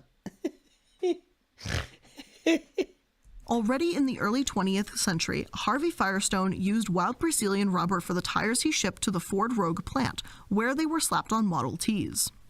But the Chicago tire maker was displeased with the quality of the wild latex. Asia was, at the time, the world's rubber capital thanks to plantations started with seeds sprinted out from Brazil. In Asia, where rubber tires flourished because they had no natural pests, a cartel kept prices high. Some say it was the pricing that annoyed Ford. Others say it was simply logic. Why import rubber halfway around the globe if it thrived in the Americas? While Ford pondered the idea of a plantation in the Americas, the U.S. government as early as 1923 was surveilling Venezuela, Brazil, and Central America to evaluate their potential as rubber sources.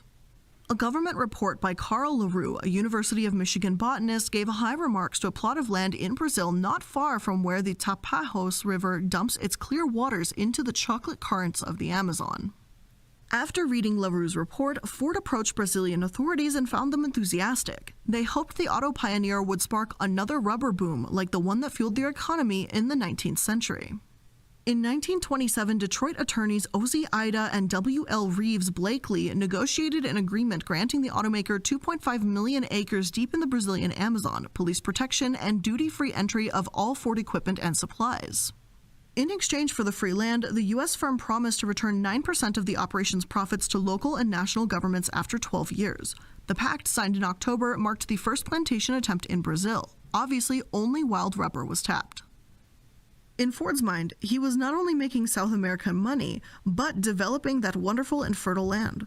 Yet, as time went on, Ford's excursion into Brazil makes less and less sense. The site of the town Fordlandia had been chosen on top of a rise to protect from flooding. However, this meant it was so far inland that the cargo vessel chosen to haul construction materials couldn't even pass through the rocky waters of the river until the rainy season. Well, great. By the time construction did begin, clearing the jungle was excruciating work, and despite his high wages, few seemed willing to take on the job. His desire to have an alcohol-free city was almost impossible to enforce, and managers came and went during these early years. Well, yeah. His 6 a.m. to 3 p.m. work schedule was also apparently unpopular with employees accustomed to slashing rubber trees several hours before dawn. There's something about towns being influenced in the way where it's like alcohol is prohibited, drugs are prohibited, like the more people want to do it, right? And I'm not saying like the answer is like everybody should like fucking do it. It's like it's just really interesting to me, like when it's like this is a dry town and suddenly you have like the prohibition era where the whole model of flasks, like the way they're curved, is meant to like hide alcohol up your fucking like thigh and your fucking cooch.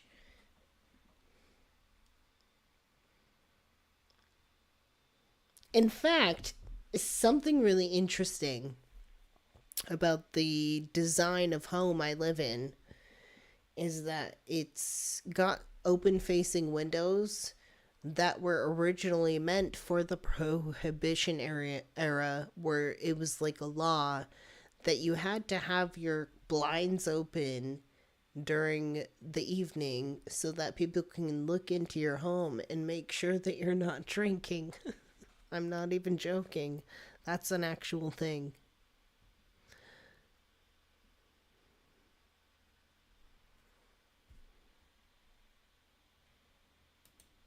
Then resuming the work at sunset for piecemeal pay.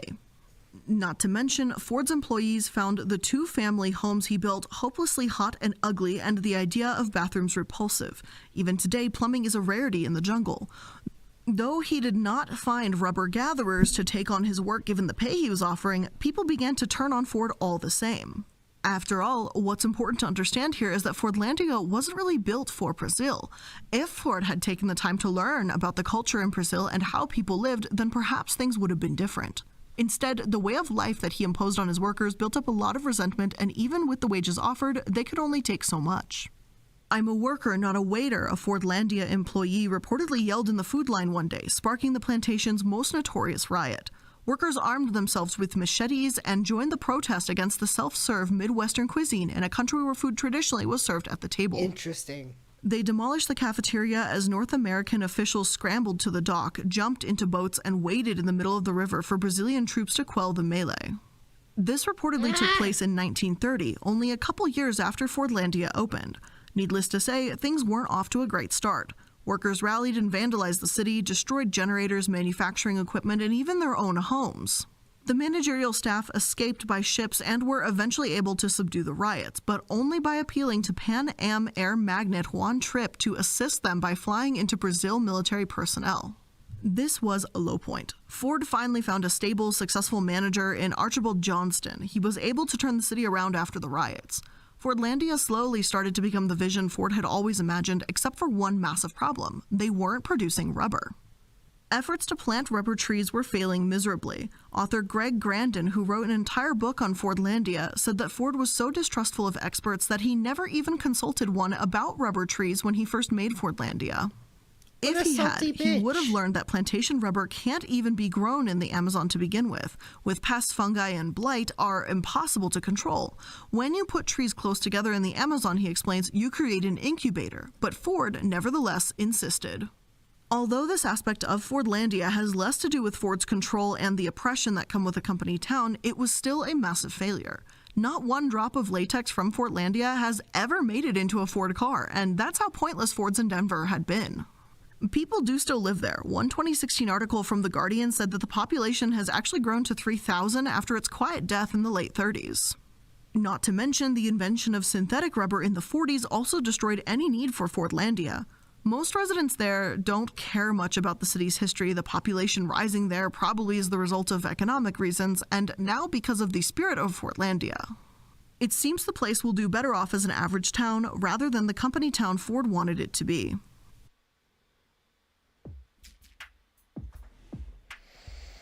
Modern Yet, while company towns may towns. sound like a thing of the past, they're starting to pop up in the tech world. Yeah, Just as they company are. towns were common for miners in recent Just as right now we're dealing with the pop-up of the idea of a company town with Elon Musk and his Boring Company. Boring Company. years, we've seen tech companies such as Facebook and Google present the idea of running their own company towns. According to a New York Times article in 2018, they say, John Tananes, Facebook's vice president for real estate, is showing off the company's plans for expansion. It will have offices for thousands of programmers to extend Facebook's fearsome reach. But that is not what Mr. Tananes is excited about. He leans over a scale model of a 59-acre site, which is named Willow Village. There will be housing there, he points. There will be a retail street along here with a grocery store and a drugstore. That round building in the corner may be a cultural center. In just a few years, Facebook built a virtual community that linked more than 2 billion people, an achievement with few precedents. Now the social network is building a real community, the kind you can walk around. It is a project with many precedents in American history, quite a few of them cautionary tales about what happens when a powerful corporation takes control of civic life. Facebook, Mr. Tananes says, has a dual mission. We want to balance our growth with the community's needs. Willow Village will be wedged between the Menlo Park neighborhood of Bellhaven and the city of East Palo Alto, both heavily Hispanic communities that are among Silicon Valley's poorest. Facebook is planning 1,500 apartments and has agreed with Menlo Park to offer 225 of them at below market rates. The most likely tenants of the full-price units are Facebook employees, who already receive a 5-figure bonus if they live near the office. The community will have 8 acres of parks, plazas, and bike pedestrian paths open to the public. Facebook wants to revitalize the railway running alongside the property and will finish next year a pedestrian bridge over the expressway. The bridge will provide access to the trail that rings San Francisco Bay, a boon for birders and bikers. And does this sound familiar to you? In these early company towns, it was a movie theater and a bowling alley and a pool that made them sound so appealing. Here, it's parks, bikes, paths, and a cultural center. Not to mention, the whole 5-figure bonus if you live near the office thing reminds me of Pullman Town. What if someone can't afford that and lives a bit further away? They don't get a bonus just because they're outside company town lines? Yeah, that's Does that weird. rub anyone else the wrong way, or is that just me seeing this? No, that's weird. I'm not saying that it's absolutely impossible for a company town to do right by their workers in these towns, nor is it inherently evil if a company owns a lot of other businesses that workers use.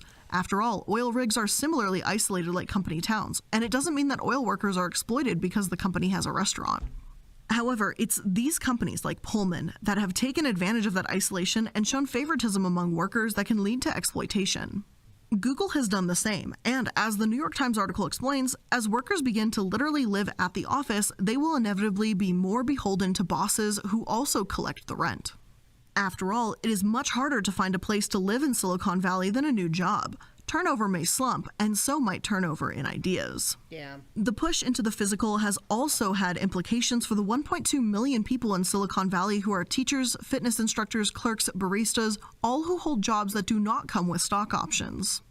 As they inch down the clogged streets and bid money they don't have on miserable houses, they will hear the siren call of big tech. We can fix broken communities by building new ones. Trust us. Corporations are paying for things that the city or county and state used to pay for, said Cecilia Taylor of Bellhaven Action, a community advocacy group. They have a lot of money, more than the city does, and a lot more power. And look, there's plenty of days where it feels like we're all slaves to corporate America anyway, so why would we make it easier? If you really want to live in a company town, you do you. I'm not going to tell anyone how to live their lives, and frankly, I feel that these companies do enough of that in this context. This is weird, though. Corporate Look at goodwill that. and the That's idea weird. of building a utopia I'm proves sorry. That's weird. This whole fucking, like... Look, there's plenty of days where it feels like we're all slaves to corporate America anyway, so why would we make it easier? This whole circle with, like, shit in the middle, it seems so artificial and just, like... If you really want to live in a company odd. town, you... Like, what the fuck? Like, it looks so unnatural to live in that kind of community. There's like a huge ring And then in the center, it's like you got like a pond and a weird like rainbow thing. It's like, what is this? The fucking Teletubbies land? The fucking Teletubbies land, which by the way is creepy. Teletubbies is creepy. You cannot fucking convince me otherwise.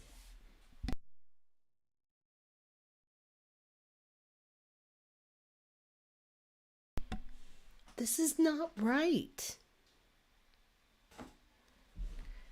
This is like a weird ass, like, I would not want to live in that with that weird ass, like, rainbow arch thing. It's like, what the fuck is going on?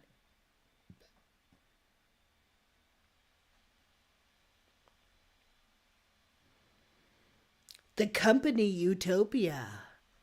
The company Utopia. Come in here and be happy. If you're not happy, we're gonna kill you! No, just like, it's so creepy. This is creepy.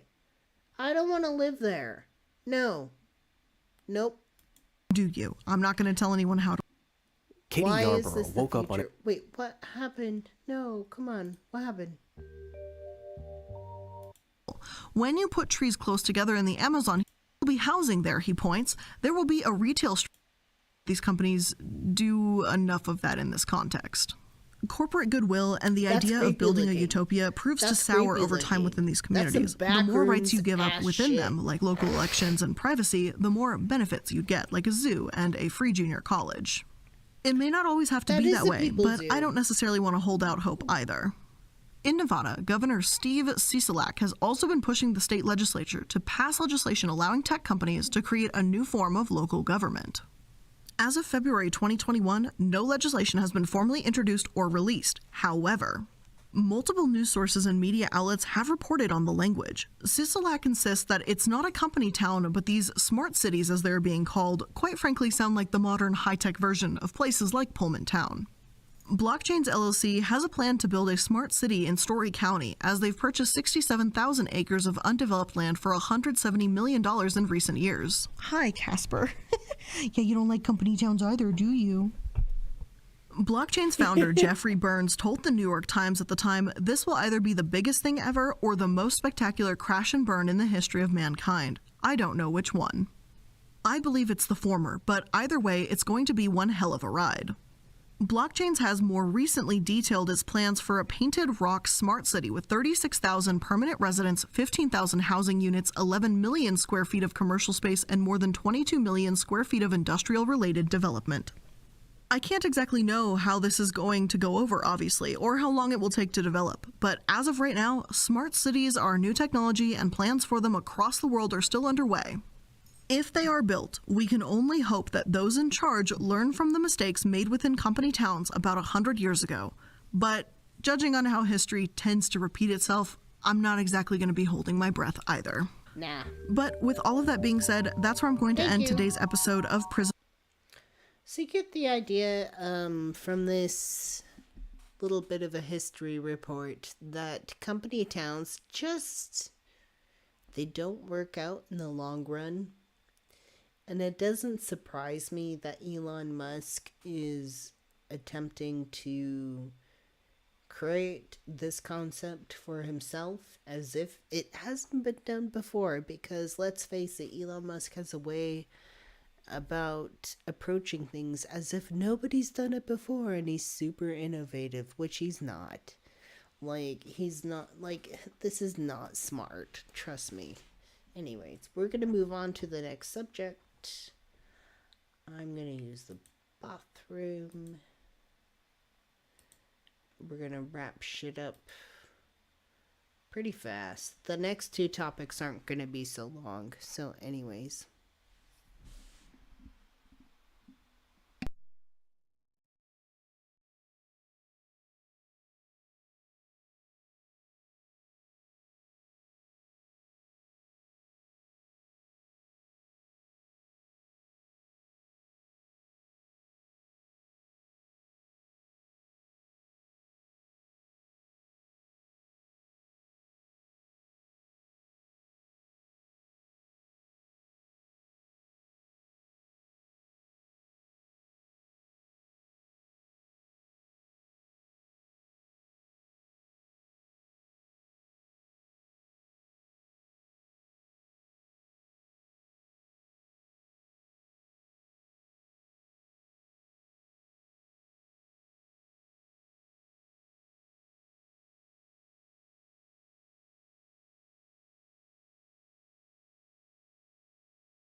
Okay. So, I just want to cover very briefly because I know there's the big issue of the Tennessee school shooting incident and it involving a trans person, and I just gotta say, I don't give a shit about any of that except for the fact that the congressman in Tennessee, this Tim Burchett asshole, does not get what's actually the problem here, which is guns. So I just want to talk briefly here on like the attitude of this asshole towards guns while simultaneously he's making a huge fucking fuss about drag queens. That's what I want to focus on. This dude.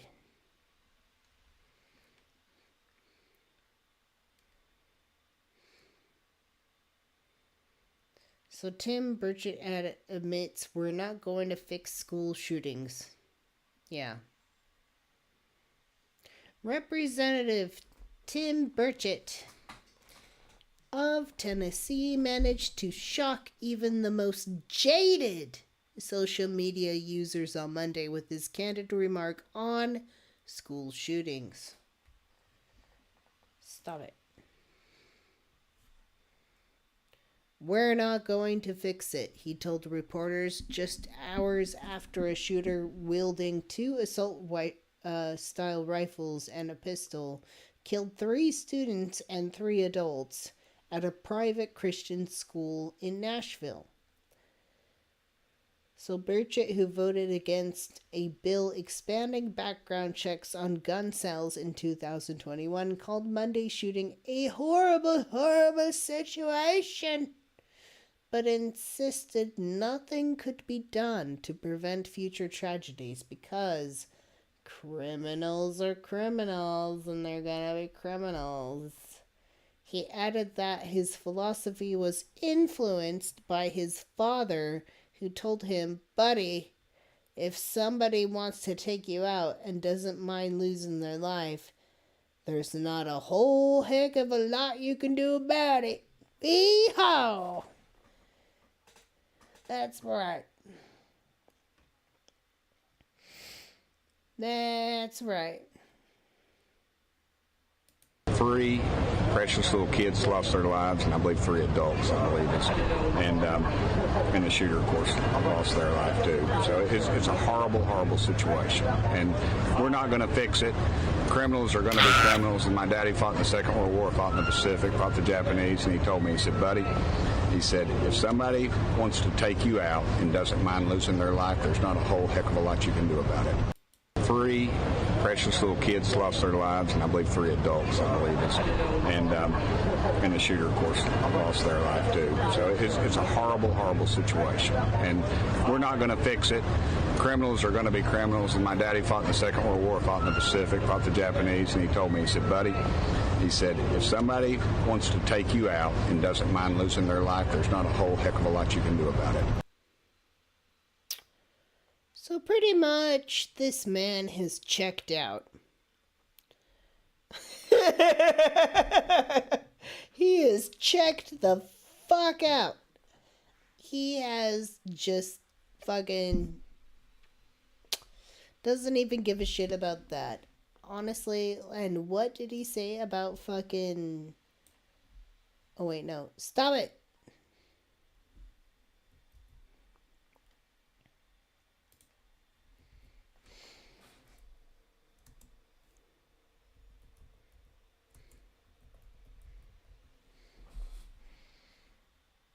Can we find what he says about drag queens?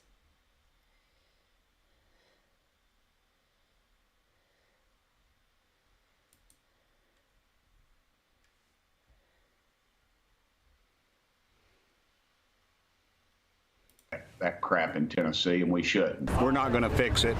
Criminals are...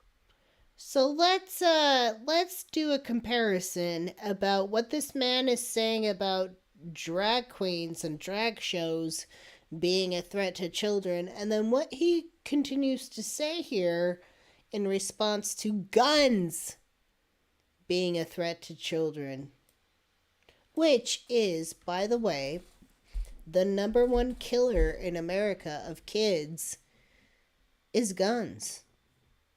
It's guns. Above everything else. It's not an opinion. It's not a spicy take. It's a literal fact. Above car accidents. Above everything else. The biggest concern in America that's hurting and harming children is guns. And right now, people are going to want to focus on drag shows, drag artists, trans people.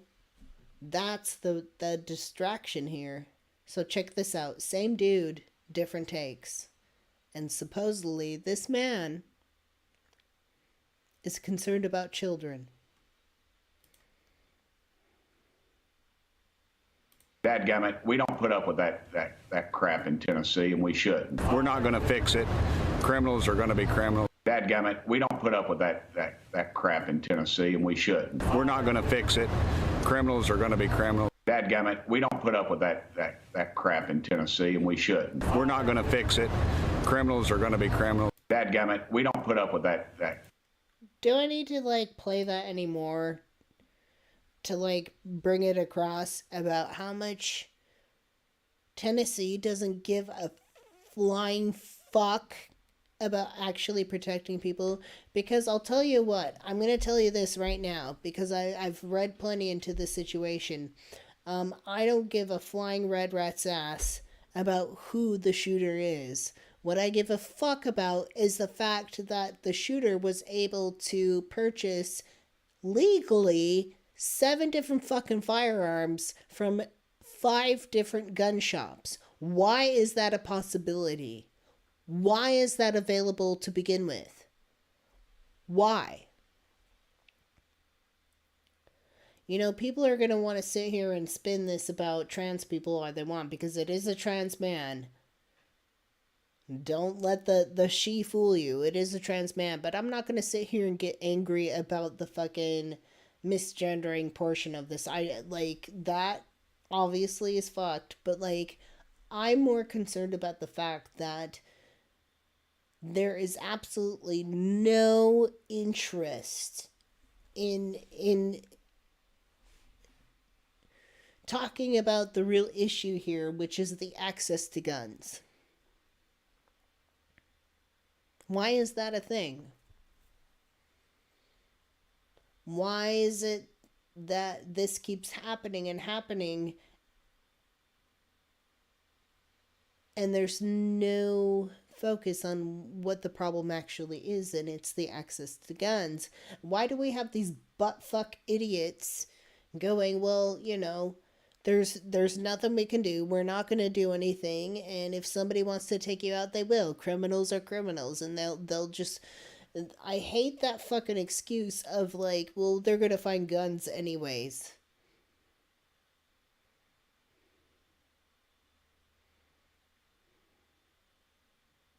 That makes no sense to me. That you're not even going to try to talk about what really harms children, and then go ahead and have some stuttering dumbass fucking opinion on how drag shows are harming children, when that's not even the case. And you know what's so weird about Tennessee, even though it's very southern and very holding near and dear to its morality, there's still a very much... Let me rephrase that. They're a state... Tennessee is a state that is in big support of entertainment, shows, music. A lot of stars come out of Tennessee, so it's so weird for them to put a hook on entertainment in general.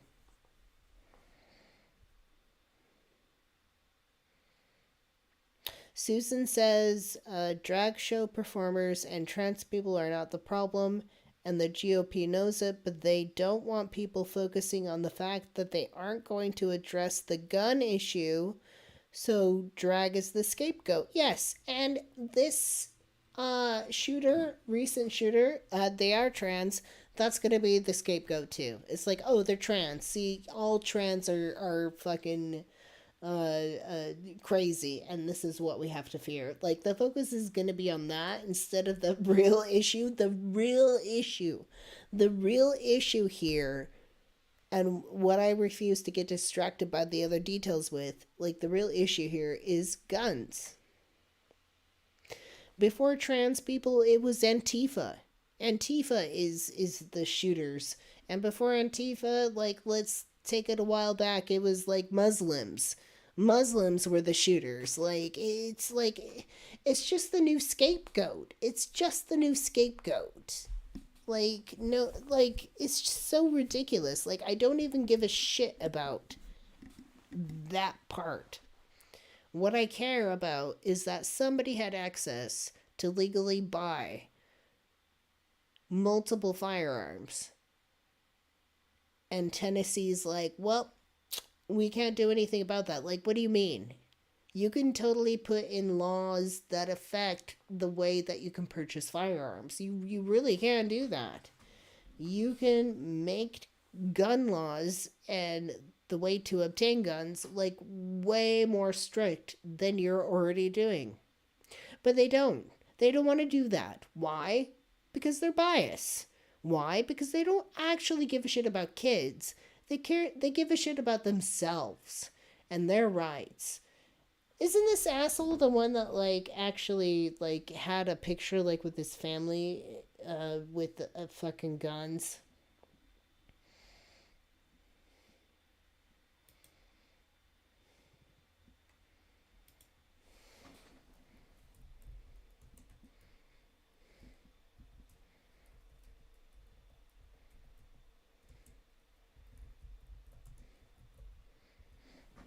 Or is this somebody else? Is it somebody else?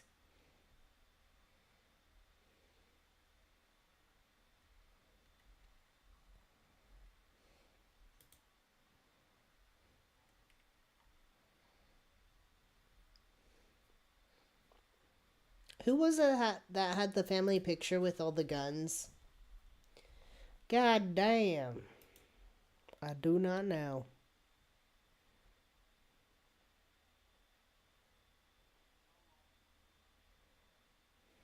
Exactly. You know, it's so silly. You know how many fucking cis white men have been, like, crazy ass shooters that have gunned up places on their own fucking crazy ass ballsack reasons? We don't want to say that, oh, that's just a lone gunman. That's just a anonymous shooter. It's the moment it's somebody, like, you can target, then it's like, oh, they're trans. They're Antifa. They're Muslim.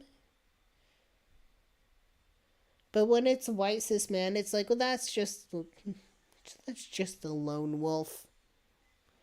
We don't know about that. We don't care. Here's Tim Buttface again saying some bullshit. Low E has hurt my performance in the bedroom. I haven't been able to make the bed in years. At Planet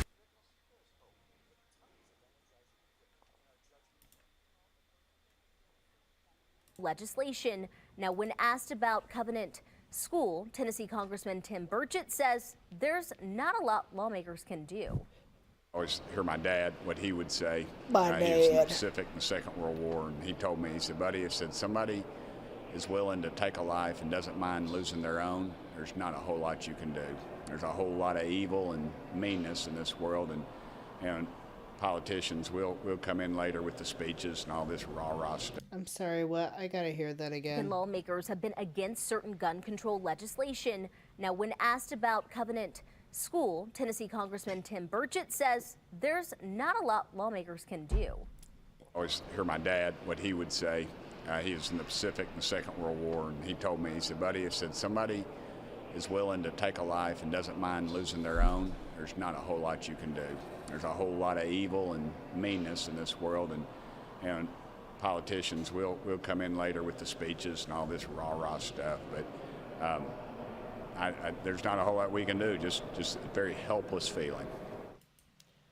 What in the fucking hippity-dippity hoo-ha white ass shit is this? My pappy said, who fought in World War II, he said if someone wants to take you out, there ain't just a whole heck of a lot you can do about it, so just you can't do anything. You've got to be kidding me. You've got to be kidding me. Why is this man in this position? Why is this man in this position? This is the most uninnovative, uncreative way to fucking go about helping your people, which is what his job should be. Get this man out of office. Get him out. He can't fucking do his job. He can't fucking do his job. He's just a fucking bump on a log. There's not a whole lot we can do, really? Get this man out. Get him out. Get him out. Get him out. This is so frustrating. Mark says, gotta chase the young'un gotta chase the young'un to bed. Good night, y'all. Good night, Mark, and good luck. Get that young'un to bed. Yeehaw. Get her on to bed. Anyways, I can't stand this guy. What a fucking idiot. Anyways, lawmakers reluctant to pursue gun control measures following a Nashville school shooting. That doesn't surprise me. I don't want to read an article right now. I want to save that.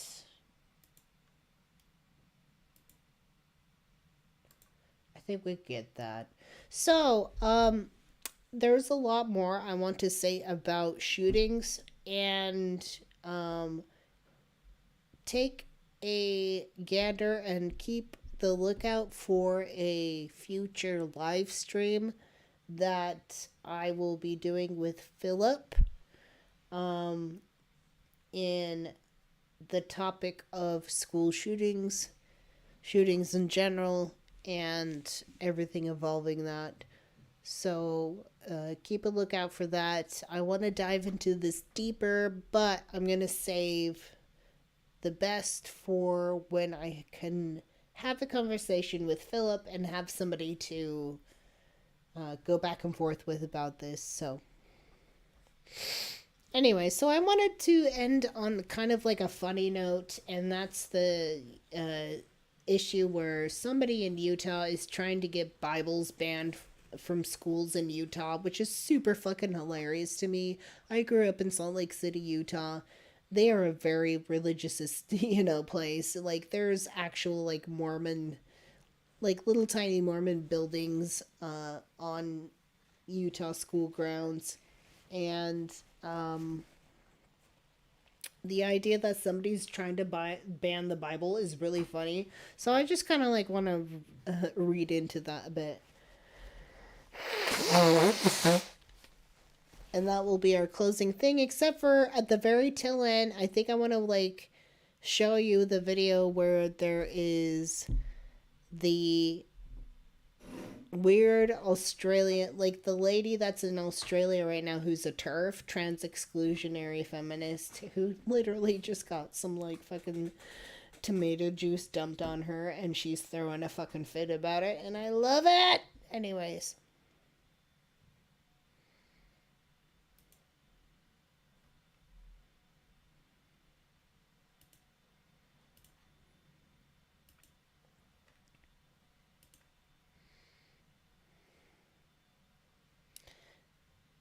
So,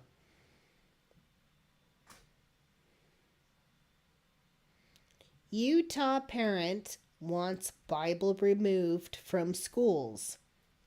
This parent says that the Bible is pornographic. God's bestseller. Oh! God's bestseller is next up on the chopping block. A Utah parent is calling for the Bible to be banned in school districts, claiming it violates the state's 2022 law regarding sensitive, quote-unquote, material. Get this porn out of our schools, please the anonymous parent in their scathing request to David High School. I know where that is. Calling the Bible the one of the most sex-ridden books around.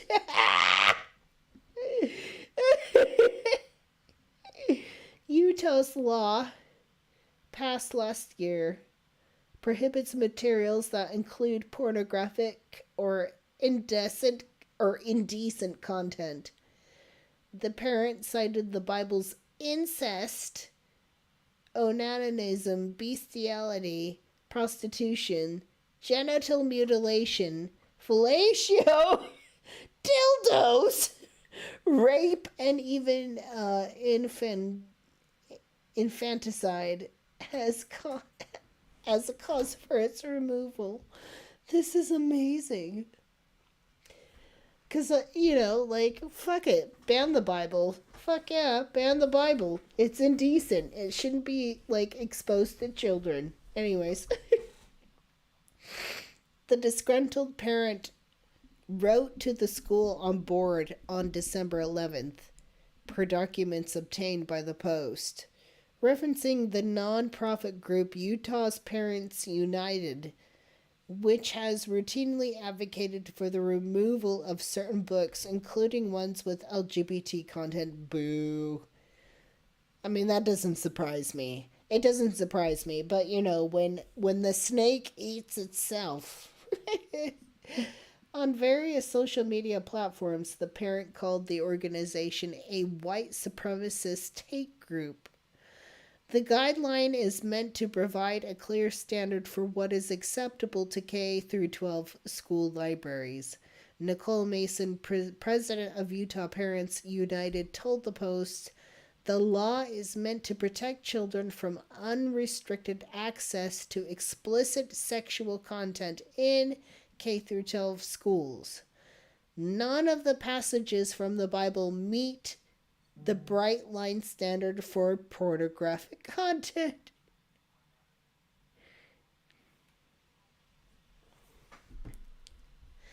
The bright line rule is another term for material that meets the requirements for removal, such as being indecent and pornographic. Utah Parents United left one of the most sex-ridden books around. Left off one of the most...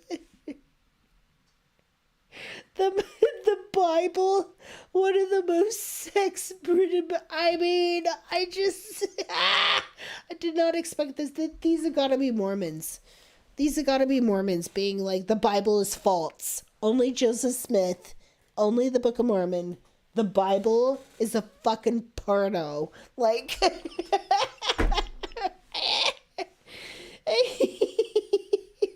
Sorry, I gotta collect myself. This is so interesting. I love Mormons versus Christians. It's such a fascinating, I don't know. It's like watching an aurora borealis or a singularity or just a dog walk on hind legs. You're just wow. Mormons against Christians. This has got to be it. The pot calling the kettle black in the most amazing way. By the way, there's videos out there of Christians arguing with Mormons or debating Mormons. It's fucking hilarious. In fact, I might actually watch that shit. Next live stream on Friday, I think we're gonna watch that. We're gonna watch Christians debate with Mormons. It's amazing. It's totally amazing.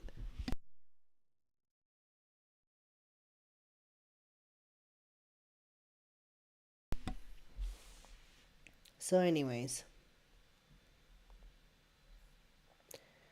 Utah Parents United left off one of the most sex-ridden books around, the Bible. The most sex-ridden book around, the Bible. The statement continued nothing or noting a gap in the long list of banned books. But Mason told the Post that not every reference to sexual activity meets the criteria for removal from a school library.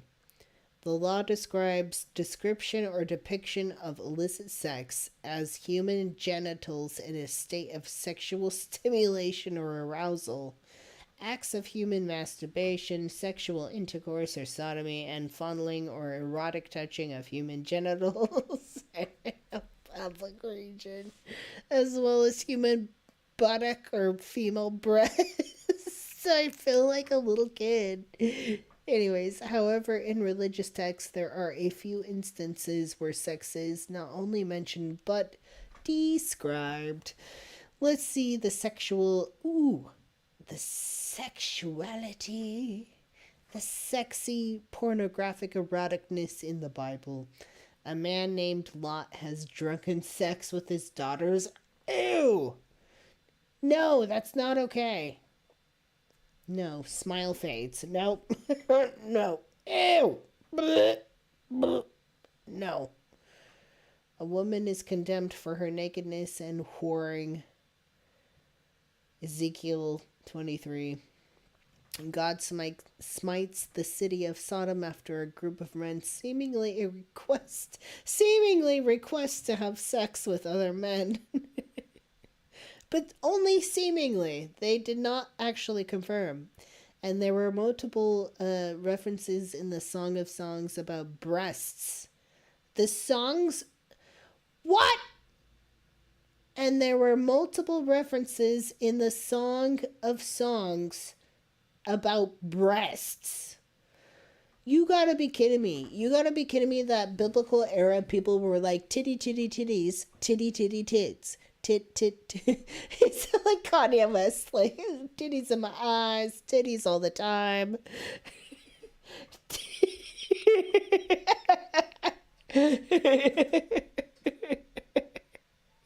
Titty, titty, titties.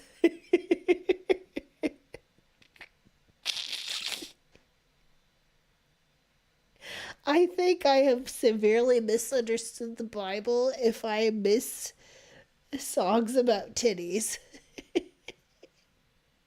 Titty, titty, titties, tits, tits, tits. Boobies, boobies, boobies, nipples. I just must have missed a lot of the Bible. If the Bible's going on about titties.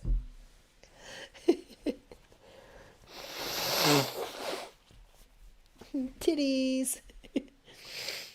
The anonymous person submitted an 8-page list of their own for review, which cited and quoted specific Bible passages that described, alluded to, or depicted scenarios that could be considered offensive, they claimed. You'll no doubt find that the Bible under Utah code and blah blah blah, blah has no serious values for minors because it's pornographic by our new definition. The Utah parent wrote, if the books that have been banned so far are any indication for way lesser offenses, this should be a slam dunk. But it doesn't appear that Utah's lawmakers would agree. Well, no, but probably because most of Utah's lawmakers are... I don't know. I could see Mormons banning the Bible. I just gotta say.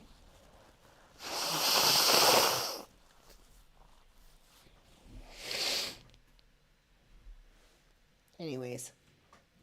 Representative Ken Ivory, who sponsored the state's book ban bill called the Parents' Bible Ban Request, A backhanded slap to parents that are simply trying to keep a healthy learning environment for all students in the schools. Not with a porno in the Bible! I have every confidence that no school district is going to consider the Bible as violating. I do. I consider it violating. The Bible has violated me several times, okay? I am a victim of the Bible's violation. A Davis School District spokesperson told the Post that the district has received 81 requests to review the book since the state passed the law last year. So far, the sensitive material review committees which reviewed the books requested have removed titles and retained 16 as 32 books still wait to be reviewed, of which the Bible is one. So the process to review any book for possible removal from school libraries is time-consuming, the spokesperson told the Post in a statement, noting that the parents are welcome to request that their individual child does not have access to specific materials. Since library materials differ widely, the time required to complete the review process will differ depending on the material. The statement continues, ideally, the committee's facilitator will establish a timeline in which will allow for completion of the review process within 60 days. This is ridiculous. This is so funny. This is so funny. Really? Like, the moral police has eaten so much that it's starting to eat itself and just be like, you know what? The Bible itself is pornographic. Amazing. Fucking amazing. Is that a uterus? Oh no, it's a prostate. What the fuck is happening here?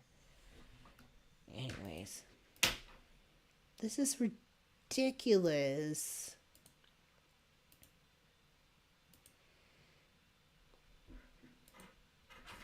Fox News. Oh, I love it. Sometimes I love watching Fox News, like, post shit because of, like, they just take it way over the top. Like, way over the top.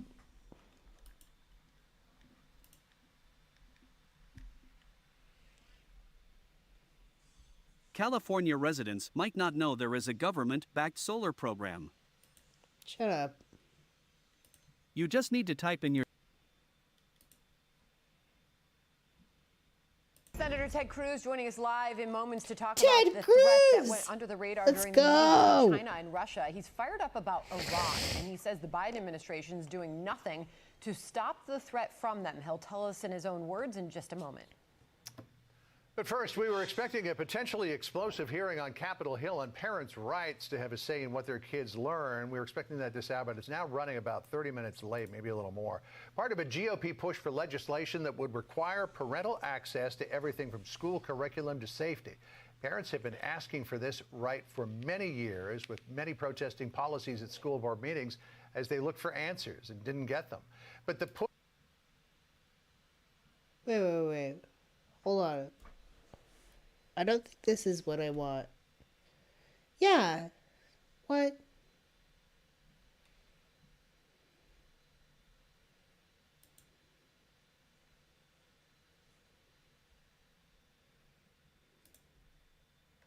Push by parents to access information about their children's education led the DOJ and Attorney General Merrick Garland to label them as domestic terrorists.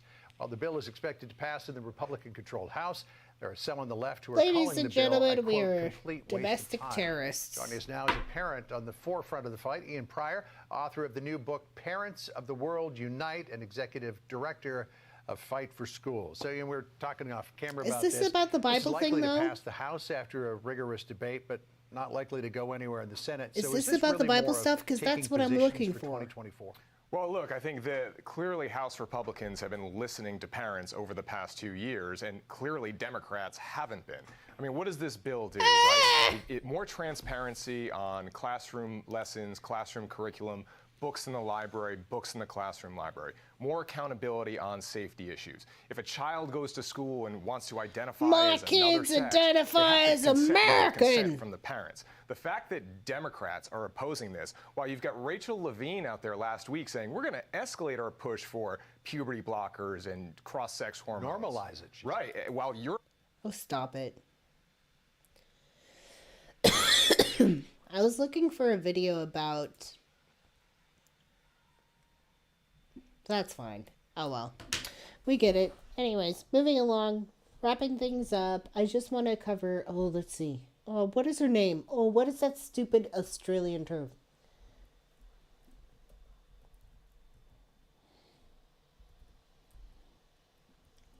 No, let's watch Jessie Jenner because she covers it very well. Hold on. Okay, so this is our last video. And then I shall see you Friday.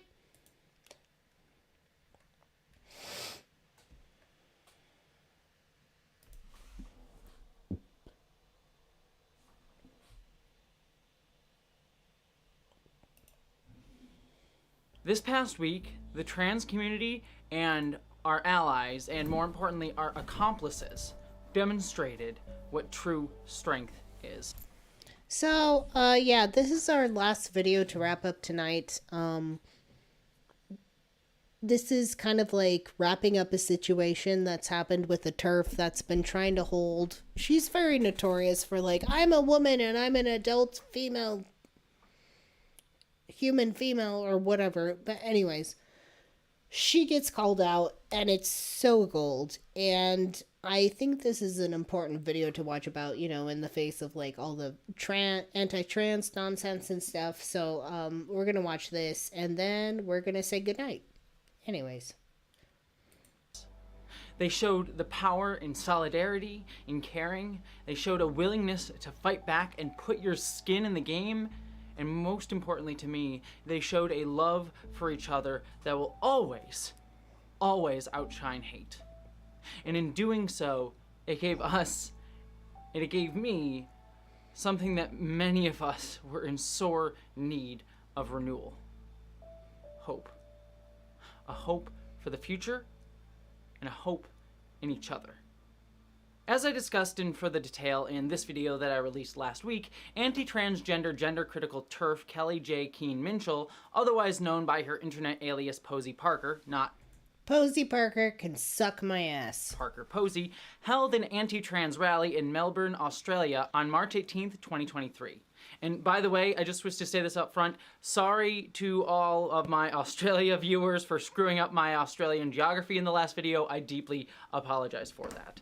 I probably also still mispronounced Melbourne here, but I'm trying my best. I can barely pronounce my own name correctly, alright? Feel free to laugh at me, not with me, on that one. But more importantly, moving on, at Kelly Jean Minshall's so-called Let Women Speak rally, which notably does not let many women speak, such as trans women or women who actually practice actual feminism that is by its nature trans-inclusive, a group of neo-Nazis came in support of her rally, laying naked what was already clear to many who have been paying attention to many gender-critical TERF talking points. That anti-trans bigotry, especially that espoused by those cloaking themselves in the aesthetic of women's rights issues without actually fighting for women's rights issues, as Keene Minshall does, dovetails and is actually in conjunction with larger fascist and authoritarian movements. As I spoke about in the earlier video, this fascistic rhetoric that is displayed by the neo-Nazis was not new.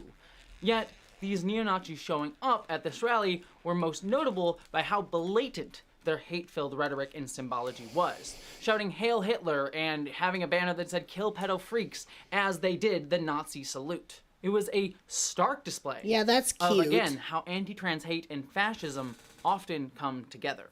This reality made bare, however, was not taken just as a shock, but a moment of realization by many.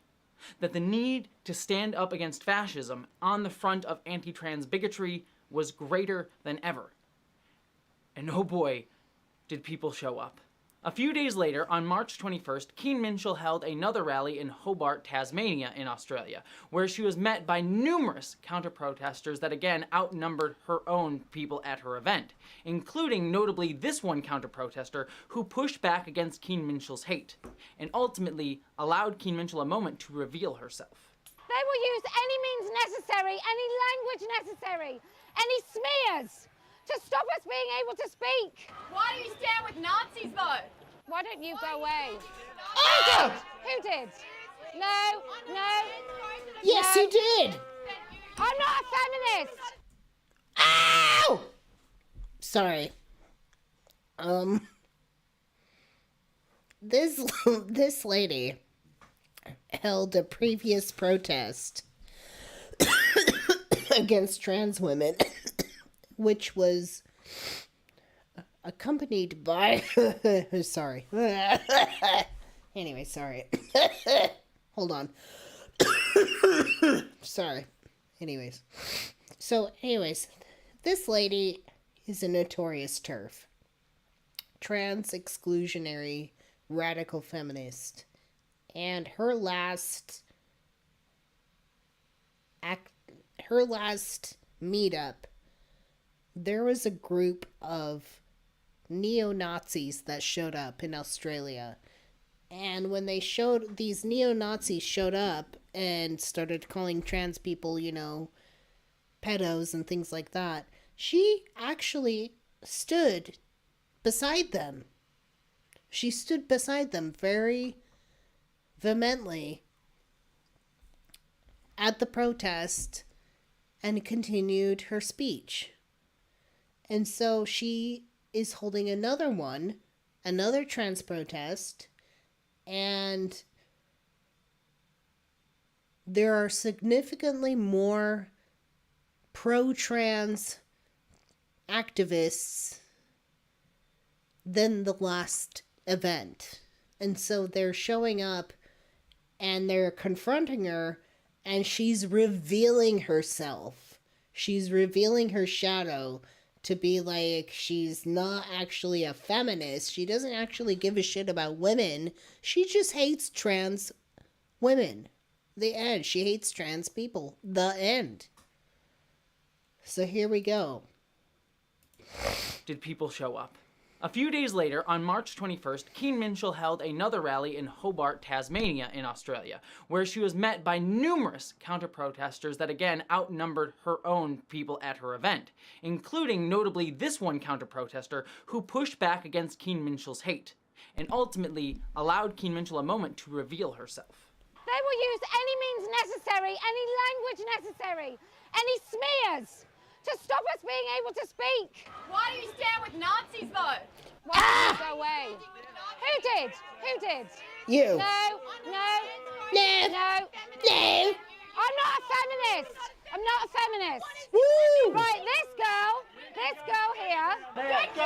I'm not who stood with Nazis? Not me. No, I'm not a feminist. Like, what a fucking little baby brat. Look at her fucking posture. Look at the fucking privileged white-ass piece of shit she is. Just fucking folding her arms like, no. Like, honestly, I just really don't like her. She's an unpleasant lady, and, I don't think she needs a voice, frankly. Go away. Stand with Nazis. Where are the Nazis? When faced with a woman, notably a woman, who did not wholeheartedly agree with Keen Minshall's anti-trans hate in her little bubble, Keen Minshall revealed quite starkly that her whole facade that she's just a person standing up for women's rights in the face of gender ideology coming for our women and children came crumbling down. And she announced that she is by no means a feminist. Yeah, obvious.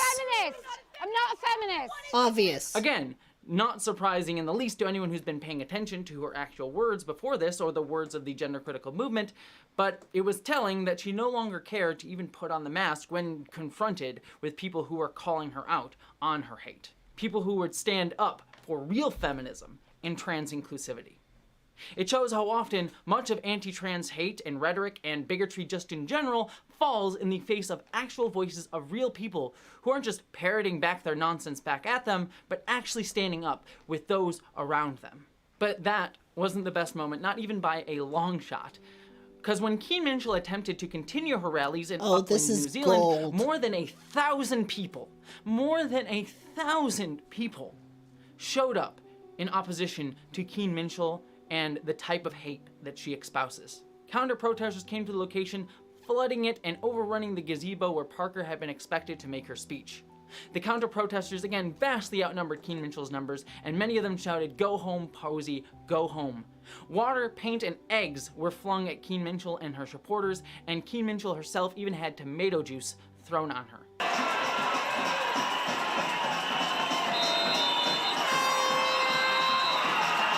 Yes! Fuck yes! Wah, wah. Honestly, I don't give a shit. Wah. Tomato juice? Wah. And the protester who threw the juice on Keen Minshall stated that the juice was meant to symbolize the harm, the real harm, not just tomato juice to the face, the real harm and blood that Parker has caused to the trans community. Yeah. And this protester said, quote, "I am so proud I dropped the juice, and I would do it again and again. If I have to go to prison for 1 year, I am more than happy." And by the way, that is a perfectly great response in the face of fascism and hate. Being willing to show up and fight no matter the consequences, because hate needs to be fought back against. And eventually, Keen Minshall had to be escorted out of the protest by police, and her future rally in Wellington, New Zealand was also cancelled, causing her to leave New Zealand altogether. Do you think it'd be worse in Wellington? Yeah, Yeah. Maybe it's time to I think so. say that We say can't we have this. can't I do can't it. protect you No. Okay. against hundreds of thousands of people. No. Okay. And the police were correct. Wellington was much worse for Minshall because while she did not show up, her event that was once going to be a display of hate has turned into a party and celebration for trans people and our accomplices, showing how queers and our allies know how to start a riot, beat fascists, and then turn it into a party. Which is all the absolute best response to fascism. Kick it in the ass and then celebrate and delight in each other and our differences and the joy of our humanity. And all I can say to all of that is, hell yeah. Yep. I cannot tell you what this series of events has meant to me to see and watch. As many of you know, if you've been following my channel for any length of time, these past few years have seen growing anti-trans hate movements and rhetoric continue to escalate. At a huge exponential rate. Like, it's not conspiracy. Like, the conspiracy is people who don't like trans people making it a conspiracy that we're taking over the world when we're not. We're just, frankly, the new fucking scapegoat, I guess. More and more, almost daily.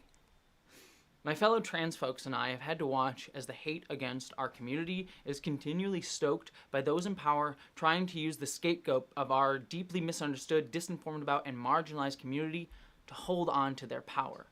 Using anti-trans bigotry as a political calculus to push for growing authoritarian and fascism in countries worldwide.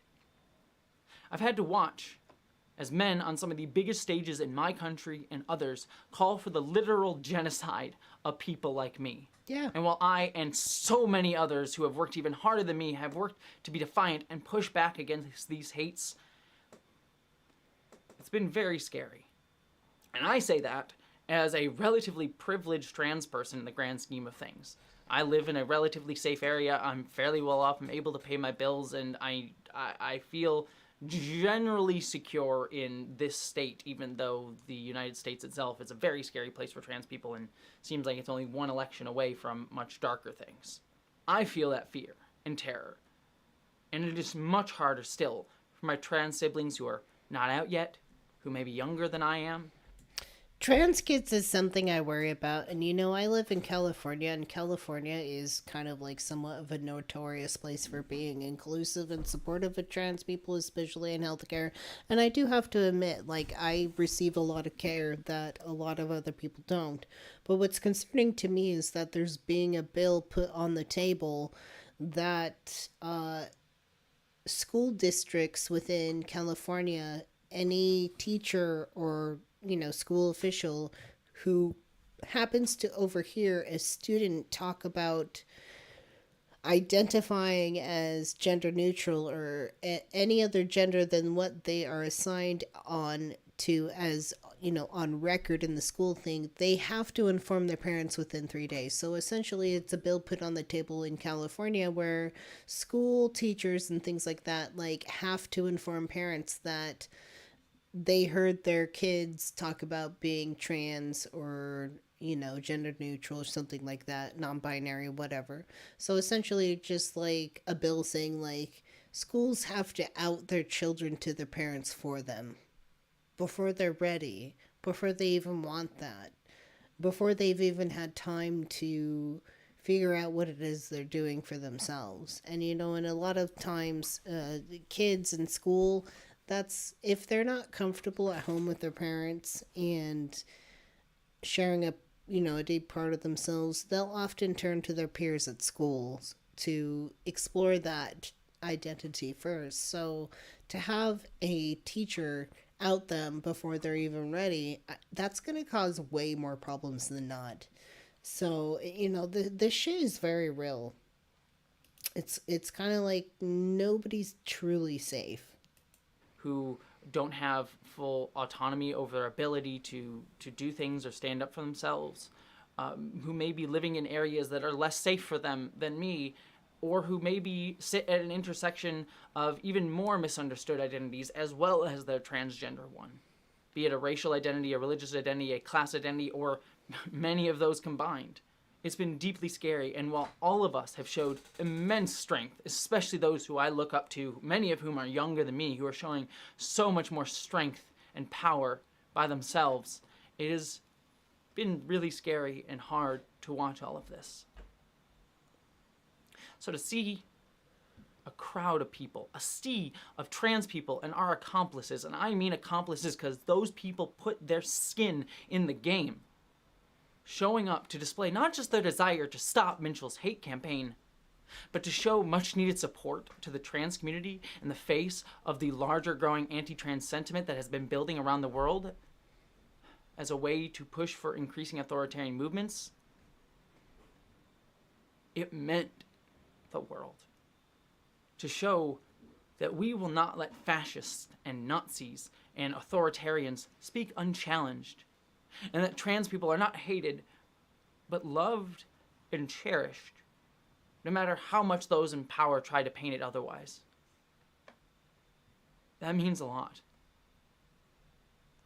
And most importantly, it showed that true power comes from community and solidarity, and that when we have that, we can accomplish anything.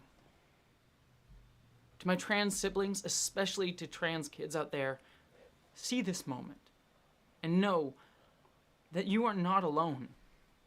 You are part of a community that loves you, cherishes you, and will stand up for you. And I want to repeat that this is what true power looks like. Because in the days since the Auckland rally, I've seen those pretending that they have control, those who side with Keen Minchell and the anti-trans bigotry, begin to panic and double down. On a personal level, I've had my comment section on my other videos and many others flooded with anti-trans discrimination, more so than usual, which is saying something considering I get a decent amount of it daily, as well as conspiracy theories that are meant to downplay the fascist rhetoric or allow those who have fallen into anti-fascist and anti-trans rhetoric to try to resolve their cognitive dissonance so that they don't feel like they're bad people, but that, oh, it was just the neo-Nazis who infiltrated our groups, without actually doing introspection to realize what their rhetorics are actually supporting. As well as more comments attempting to frame things as just the fighting for women's rights, ignoring that these gender-critical TERFs are just a movement by those in power trying to divide the fight for actual women's rights. Women who include both trans and cis people who fight back against control over our bodies and our lives. And by the way, these comments that I see continually cropping up often dovetail with other hates, like this comment, showcasing how anti-trans hate is just one front in numerous bigotries that uphold fascism. But even beyond my comment section, which is clearly probably become the target of some anti-trans message board somewhere, you've also seen folks like J.K. Rowling continue to get more and more blatant in her anti-trans hate. Now quite actively using anti-trans slurs like Tim in her tweets to dehumanize and delegitimize the trans community and trans women's humanity specifically, as well as using her platform to prop up other anti-transgender lies.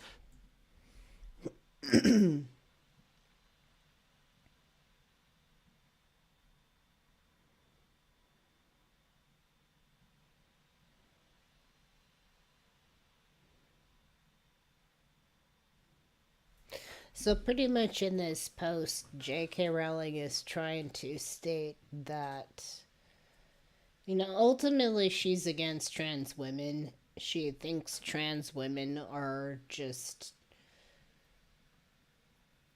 mentally warped men, which isn't the case. But even more so,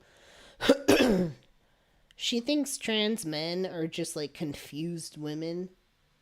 So she has like this weird idea where trans women are dangerous but trans men aren't. So she says right here, 1, there is zero evidence that trans identified males don't retain male patterns of criminality, but there are proportionately more trans identified males in jail in the UK for sex offenses among male prisoners as a whole. She's like fucking like weird ass in this shit. Such as the false rhetoric that trans women are somehow more prone to male violence, which itself is from a misinformed study that uses sex workers as evidence of criminality of trans people, so quite often showcasing the gender critical movement's hatred for sex workers, as well as how often anti-trans bigotry upholds this idea of the big, strong, authoritarian man needing to come protect the weak, frail woman who needs protection from the dangerous minorities. While also directly showing support for Kelly J. Keane Minchell, who, as we've discussed, is directly supported herself by fascists. Or we can also look at how other rhetoric has escalated elsewhere in the face of this show of solidarity by many with the trans community. And all I can say to all of that is, while it is deeply harmful, hateful, and bigoted, what I see when I really look deeply at it, when I see through the veneer,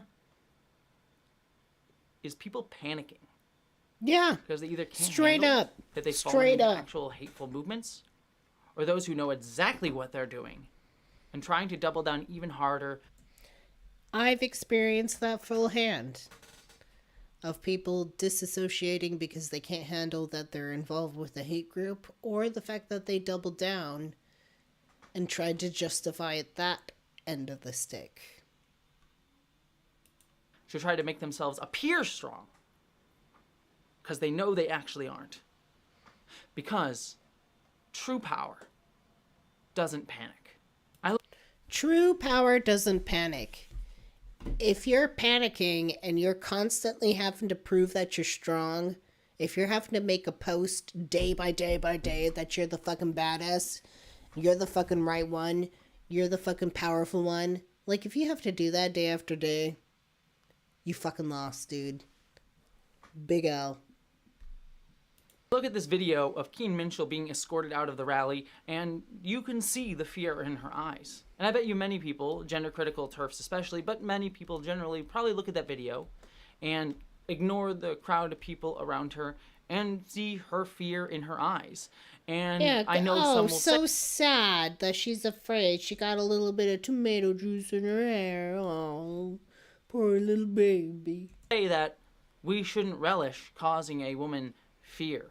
This fear that Keane Minchell has here is but a small sliver of the pain, the real pain that she has helped to bolster and actively contributed to stoking against the trans community.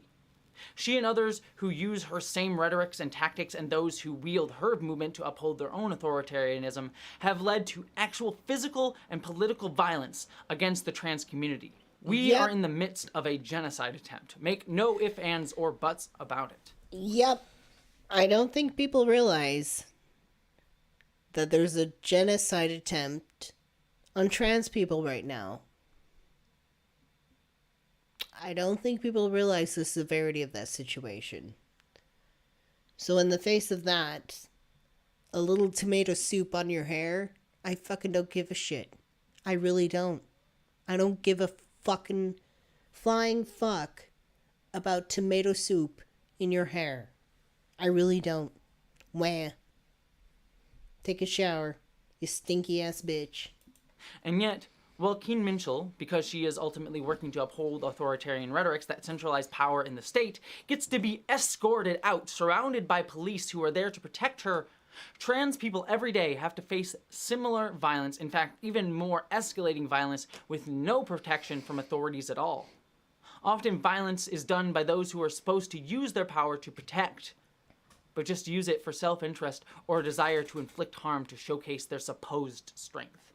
And they stoke it not just there, but within communities, leading to actual murder and death of trans people believing these awful anti-trans disinformation tactics. Hell, even at this counter-protest, while Keen Minchell just simply got souped to the face and a bit scared as she got escorted out, at least 2 people from the pro-trans protesters were hit by members of Destiny Church who were there in support of Posey. One person who was hit as part of the pro-trans group was even Mara Davidson, who is a co-leader of New Zealand's Green Party. So she's complaining about tomato soup to the hair. Meanwhile, actual trans people at that same event are getting literally smacked in the fucking face and hit in the face. You've got to be kidding me with this shit. You've got to be kidding me with this fucking trans radical bullcrap. If you think trans people are radicalists, you've already lost. You've already lost. You're a silly person and you're catering to a fucking rhetoric and a narrative where trans people need to be destroyed and eliminated or hidden or fucking terrified into hiding. You've already lost. You're on the wrong side of history. And you should know better, honestly. I expect better of humanity, but I guess that's asking too much. Keen Minchell gets to walk away with just a little bit of tomato soup in her hair. There are actual trans people and our accomplices who put their bodies on the line. And many, like Keen Minchell, have relished in causing those women, and trans-supportive women, fear and much worse.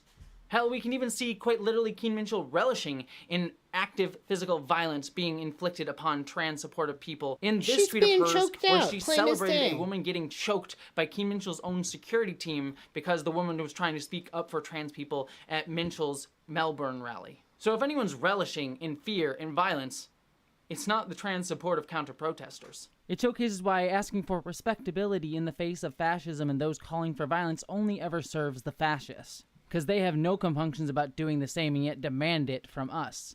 Well, no, you're a fascist. You're calling for the death and harm of marginalized people. We don't take that lying down with respectability. We throw tomato juice in your face. And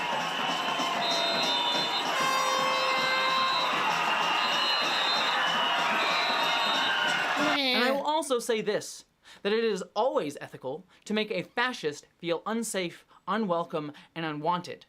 Because they are. And they should feel lucky if it just feels like tomato soup to the face. Yes! While I do feel satisfaction at Keen Minchell being scared away, I do not relish in it. Nah. I do not wish this is where we have to be. I hate that this is the time. No, it's like, it's sad that this has to be our only bit of hope. Like, we really shouldn't have to be dealing with this shit at all.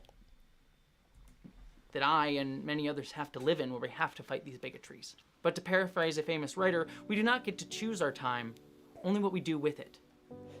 So we do what needs to be done, and we fight hate and bigotry.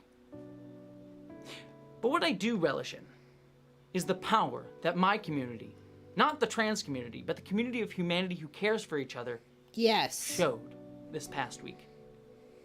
We didn't show panic, we didn't show fear, we showed strength in each other and with each other and for each other. That, the joy of that is what I relish in. And what we should all relish in. And remember it. Because we're going to continue to need it. Because this isn't over. The solidarity that we showed each other this past week is not the end, but a needed beginning. As I said, those who spread hate in hopes of holding onto power will double down on their violence and rhetoric. We already see rolling neo-Nazis and many others doing so, and I'm sure many more continually will, those with some of the biggest powers in some of the biggest countries, trying to use this moment to prop up the idea of the dangerous, villainous transes trying to hurt the poor, weak women who need to be protected by the strong man, who need you to vote for a strong authoritarian figure to stop them. And that makes them still, if not more, dangerous. But that isn't true strength. True strength doesn't need authoritarians to defend it. We showed what true strength is. And we also need to understand that that strength needs to show up for other fights. The struggle for women's bodily autonomy with things like abortion rights, for example, fighting anti-Semitism, racial hate generally, anti-Muslim hate, and much, much more. Because these are all issues that are not separate but part of the same fight. We are here for each other. And we can win those fights because we've already shown each other that we can do that. That is the hope we need to hold on to from this moment and remember. Remember that love always wins, community always wins. We just need to be willing to show up and fight, not for the fight itself, but for something greater. Each other. Yeah, very well said. Alrighty, interwebs. And I like that she brought up the point. It's like, it's not necessarily about, like, finding this in the trans community itself, because that's very nice, but it's like just the community of just humanity as a whole. Because there's so much more meant for us than this bullshit. And it's so weird to me to deal with this on a personal level, knowing people who are into fascism and neo-Nazism, and also knowing on a global level how popular this is too. It's so weird to have neo-Nazism and fascism suddenly become the fad among people that, you know, I thought I knew, and among the whole fucking world that I thought I knew. It's a big popular thing, and they're gonna do everything within their power to take moments like this and twist it into their narrative to justify silencing people like me, silencing trans people, silencing non-binary people, silencing anybody that doesn't fit their fucking tight-ass narrative. Having a tight narrative and funneling everybody into it is not the way to a teleology, like a teleological end, like the fucking end point in which we all are meant to evolve and come to perfect synchronization. Like, the path to that is not this neo-Nazi bullshit.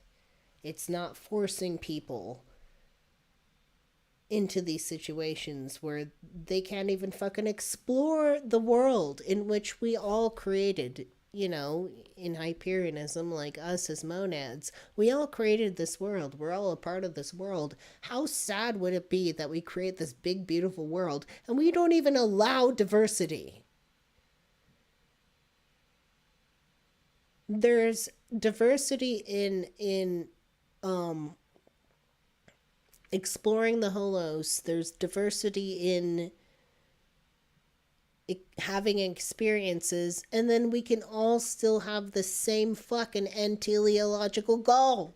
Like, it's not too hard to wrap your head around, and I just get a little upset when people don't fucking get that.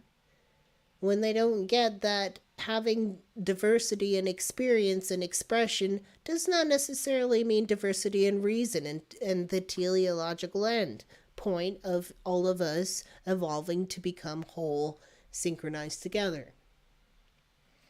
Thank you very much for coming to my TED Talks. So thank you all so much for coming tonight. I really appreciate you being here, and if you have not liked the live stream, please do so.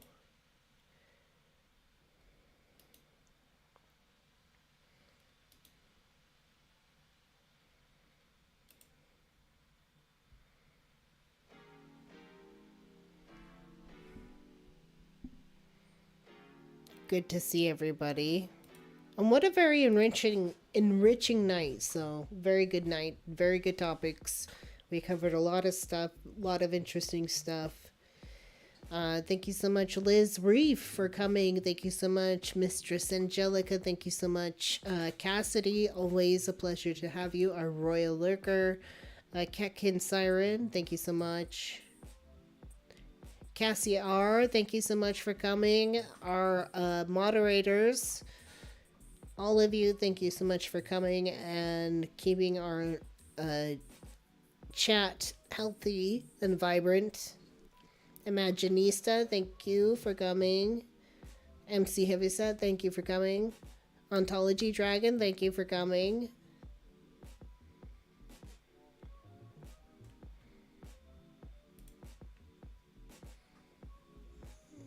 Ooh, my hair's so geeky right now. Susan, thank you so much for coming. Susan, Cassie, and Mark was here earlier. I really appreciate that.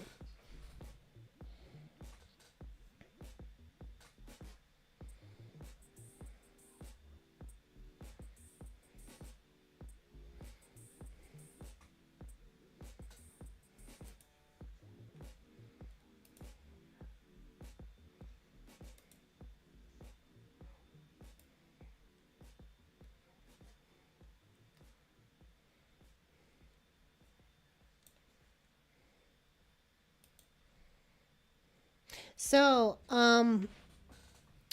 we tried out a 6-hour live stream last Friday. It was like my birthday live stream.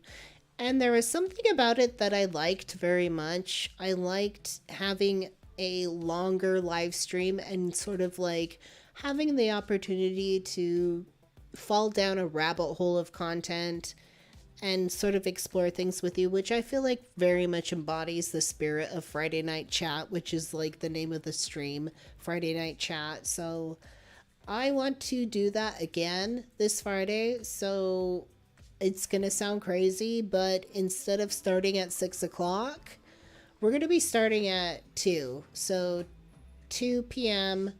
Pacific time.